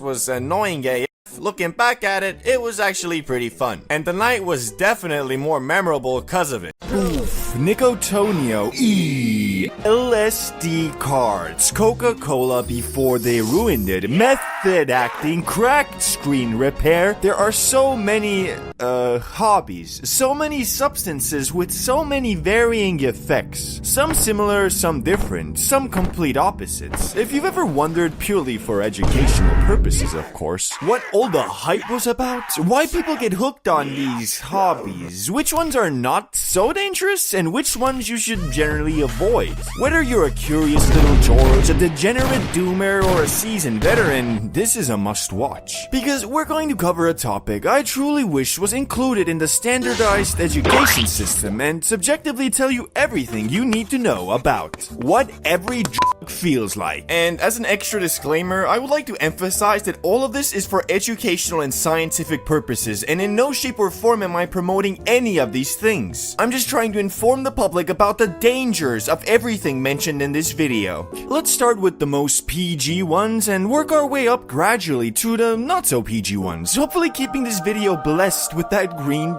$sign. The sneaky little devil that owns real estate in almost every gas station, 7-Eleven, grocery store, you name it. Technically one of the least harmful substances on this list at first glance, but behind that soft, relieving, tingly tickle, it's quietly planting spores in your brain. Every hit gives you a short dopamine burst and a nice little boost in focus. When you first start, you don't even need much to feel the buzz. But over a day, 2 days, a week, a month, it steadily builds up an army of permanent little brain goblins with only one job. Nicotine. You need nicotine and do it.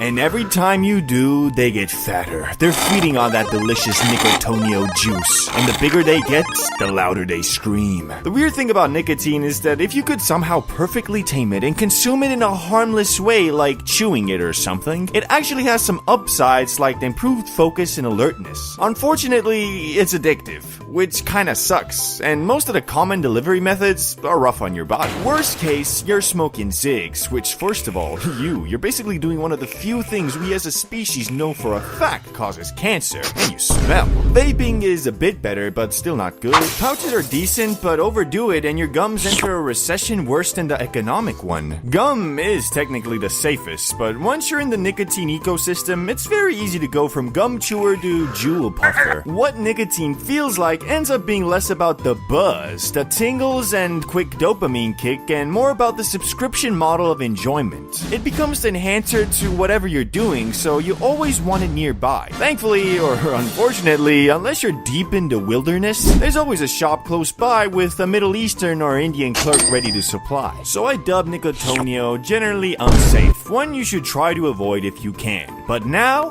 boom! Nature's gift to humanity, the harmless plant of harmony. Well, unfortunately, however much I wish that were true, it's not. When you take a puff off Gandalf's pipe, what you feel varies a lot per person to person, but generally you'll get a sense of chillness and acceptance. It increases the meaning and interestingness of things around you. Mundane stuff becomes content. Puff too much though, and you overshoot the sweet spot, and every extra molecule of Zaza just starts overwhelming your senses and thoughts, sometimes causing anxiety, the very thing it promised to destroy. The vibe also depends a bit on the type. Puff some Vietnamese sativa and you'll usually feel more energetic and mentally active. Go Indicano and you're in gravity modes. But overall the core feeling is similar, it's mostly the expression that changes. Boov tends to fit better with goal-driven people and not so well with naturally chill people. Why? Because if you're very driven, it helps you relax, and it's harder to get hooked, since it's only really enjoyable when you're not drowning in responsibilities. But if you already don't give a fuck, the Za can amplify that and potentially lock you into permanent chill modes, which can send life stats downward. That said, many people use it responsibly and get relaxation, connection, and increased enjoyment of simple things without developing dependency. So I'd call grass moderately safe. Not a must avoid like Nicotonia, but definitely one to treat with caution. Moving on to another one of nature's fruits though, mushrooms. Mushrooms are less of a feel-good boost and more of a journey or mission. Unlike substances that reliably make you feel good every single time, mushrooms are just as capable of making you feel not so good if your mindset or setting is off. After eating them, your stomach might do a little gymnastics routine, and after about 30 to 45 minutes, you'll likely start smiling at shapes and giggling at things that absolutely don't deserve it. The come up can feel like being faded, but with a clearer head. Dose matters a lot. Lower doses feel playful, thoughtful, colorful. Higher doses go deep.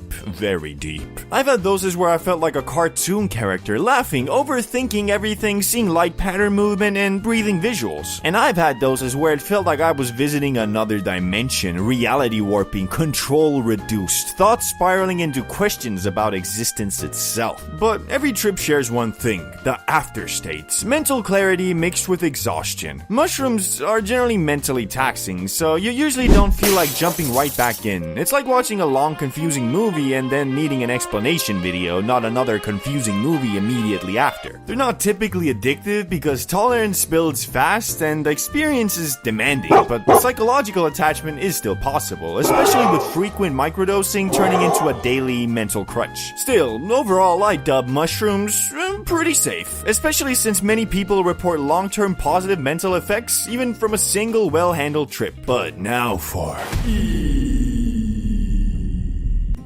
the party pill, the one that makes everything feel good by massively boosting serotonin. Basically, it takes a big chunk of your brain stored happiness chemicals and drops them all at once over a few hours. In the moment, it can feel incredible. True bliss is honestly the best way to describe it, but there is a dark side, a very dark side. What it feels like during is emotional warmth, connection, empathy, music hitting different, people feeling amazing, conversations feeling important. Your brain is basically in max serotonin boost mode. But afterward, yeah. Even if you only do it once or twice at a party, the days after can feel rough. Not always, but often. Emotional emptiness, slight detachment, low mood, like nothing hits the same. Not because you're permanently fried, because you just overstimulated your serotonin system and now it needs time to rebalance. You experience turbo happiness for a few hours. Normal happiness feels like the demo version after that. Usually after 1 or 2 uses, this dip fades in a couple days as your brain refills and resets. Sleep, food, and time help a lot. If you abuse it though, bit of a different story. That emotional flatness can start lasting longer. Mood drops harder, anxiety episodes, sleep gets messy, motivation tanks, and brain fog rolls in. The magic disappears and people start chasing the first roll, which never really comes back the same way. And here's the big difference between this and something like mushrooms. Mushrooms are more of a journey you can bring something back from. E is mostly just a few hours of chemically amplified bliss that feels like 10 minutes in hindsight, no built-in lesson, no deep insight, just you, white pupils, loving everyone at the function. And the dangerous part? I'm not gonna lie, for many people it is one of the most fun nights they've ever had, which is exactly why it hooks people into repeating it, so genuinely do not try it. High fun, high cost potential. This one goes in the ultra avoid tier for me, not recommendable and personally one I regret touching, because once you felt that artificial maxed out bliss slider, you know it exists and you can't naturally recreate that exact level, which kinda sucks to be aware of. But now for Coca-Cola pre-patch. Coke is like E's more business and alpha male-centric brother. Both are considered party substances, but whereas E is more of an empathogen, boosting feelings of connection and emotional warmth, Snow is a pure stimulant. It doesn't make you feel connected, it makes you feel like you're the shit. Confidence, speed, alertness, that's what it boosts. Your brain feels sharp, your mouth runs at 2 times speed, your ideas feel brilliant, and your jokes feel amazing, even when they absolutely are not. It's definitely a very fun time, but one you're more likely to look back on as, man, why did I say that, than you would with E. Because unlike E, where you're hugging people and talking about childhood memories, Coke mode is more like interrupting people, explaining things nobody asked for, and feeling like the CEO of the room. The big difference is duration too. Coke hits fast and leaves fast, which sounds nice, but that's also the trap, because when it drops off quick. And that's when the redose demon taps you on your shoulder. Just one more time, bro. You need that boost to pull that baddie. And that one more loop is where a lot of people get caught. The crashes are just as bad as E, but different. Less emotional emptiness and more dopamine drought. You feel drained, irritable, unmotivated, like nothing feels rewarding, sleep gets weird, appetite swings, and your brain feels like the fun switch got turned off. With heavier or repeated use, that low drive, low mood state can last days or even weeks. And again, unlike mushrooms where the experience is the point, or even E where people chase emotional connection, Coke is mostly just speed, ego, and stimulation. No built-in lesson, no afterglow wisdom, just borrowed energy with interest. But, well, I guess the upside or risk or whatever is that you can be highly functional on Snow, kind of like Adderall but with a side dish of ultra confidence. But still, this one lands firmly in the ultra avoid tier for me too. Types of people you should never blaze with. If you've ever smoked with friends, you know being high with others can be a great time, and in a lot of ways much more fun than being high alone. But it can also be awful and cause anxiety if you're with the wrong group. So today we're gonna go over types of people you should never smoke up with, starting with the oversmoker. The oversmoker is someone who wants to hit that Benjamin way too much. Now don't get me wrong, I got nothing against a good old limit breaker sesh, but if you're the oversmoker, you never actually doing that. Cause your tolerance is so high, even if you grab the beehive-sized chunk of wax and dab the whole thing, you still stand there like, phew, I think I feel something. Another reason I really don't like blazing with these dudes is cause you can't ever really dive into a topic and enjoy the high, cause every 10 minutes you hear that, hey, let's do another hit. Like, what you mean, dog? We just did 3 hits in 30 minutes. I'm halfway fused with the couch, and your homie is in the corner explaining how the government controls us with tap water. We don't need another hit, bro. One positive this guy has, I guess, though, is he is always equipped with a ridiculous amount of za. Dudes must get his shit from the same guy Gordon Ramsay was hitting up, cause it's always some damn exotic. Even so, their vibe ain't really one I fuck with, so if you're this guy, I'ma respectfully advise you to maybe consider taking a tea break or some, cause their diff is a point where it's too much. Unlike the next guy, who doesn't even need any side to be annoying, and he is Mr. Paranoid. I think we've all gotten paranoid from the grass before, and that ain't nothing to be ashamed of, cause sometimes there really ain't nothing you can do. But the occasional paranoid episode ain't what this guy has. This dude, even before taking a rip, is talking about some, hey yo, you sure this ain't lace, right? No, what? This is the same stuff as last time, bro. Okay, that's good. Can you check if there's any cops around? Bro, there's no cops. We're in the fucking woods. Yeah, okay, but wait, before we smoke, let me check if this place is haunted. Man, what is this guy on? Like, bro, what do you mean haunted? This ain't Conjuring, bro. Why you always trying to set a negative vibe for everyone? But however much you assure my mans that no, it's okay, we're not about to be swatted on some Twitch streamer shit, his mind just can't seem to get over it. And worst part is, dude never tries to deal with his paranoid problems on his own. You can all be having a fun time talking about some GTA 6 leaks or something, and he'll just ruin it all with, hey yo guys, you hear that? Hear what? Bro, I swear, I just heard someone walking outside. So? It's a neighborhood. That's what people do. Yeah, but the window's open. He could have saw us all high. Yeah, but it ain't like you're gonna call the cops. Cops? There's cops? What? No. Chill, man. There's no cops. Nah, bruh. I think I'm greening out. I need some fresh air or something.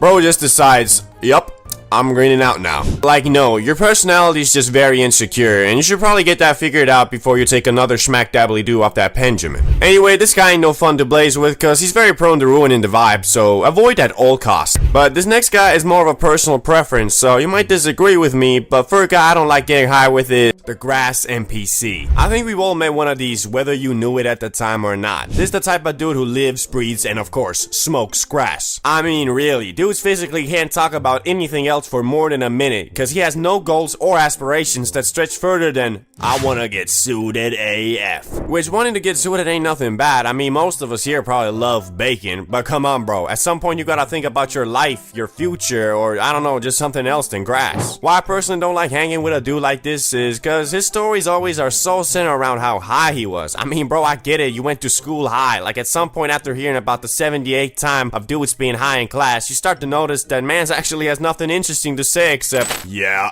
I was so gone when I was in math class. Yeah, bro, we went to the zoo and I was not on planet Earth. Like, bro, when are you ever on planet Earth? And I find it hard to believe this guy, cause if you blazing so much, do you even feel high anymore? Like, don't you just get used to the feeling and it becomes normal? Anyway, don't be this guy. He ain't making it past level 1 of life, for real. Unless he, like, starts his own dispensary or something.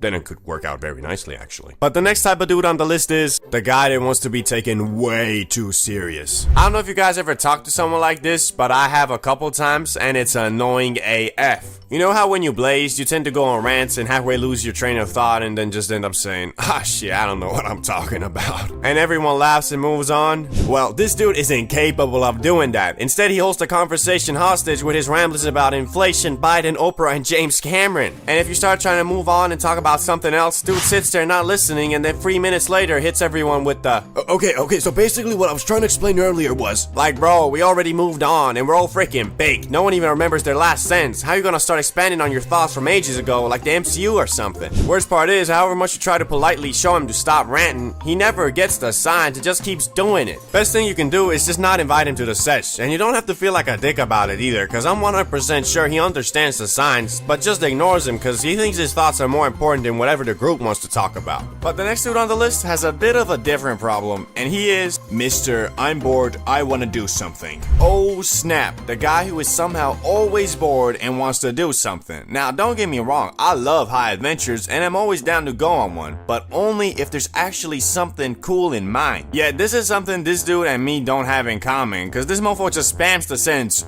I'm bored, let's go somewhere. Like, bro, where somewhere? Say where. My man just assumes anywhere is better than where he is, and honestly, that gets annoying fast, cause it makes you all self-conscious about if you're bored or not. And honestly, a lot of times you might be, but that's just life. The grass ain't a freaking happy pill. Sometimes you're gonna smoke up and still feel bored. But how is that gonna change if we go outside? It's not like we living in Skyrim, bro. However sad it may be, you ain't finna open the door and see a mysterious bearded man waiting for you with a scroll in his hand saying, adventurer, we need you. But hey, out of everybody on the list, I think this guy is the least bad, cause a lot of times the ZA makes mofos lazy AF, so it is good to have someone who can push the group into doing stuff. Just sometimes my man needs to chill out. Talking about, let's go to McDonald's, let's go to Burger King, let's go, shh, let's just shut the fuck up. Okay. Although sometimes dude actually does have something in mind, which turns out to be pretty fun. So there ain't nothing bad with wanting to do something cool, just you don't have to parade the fact you're bored all the time, cause just by saying that, everybody is gonna feel like that even more.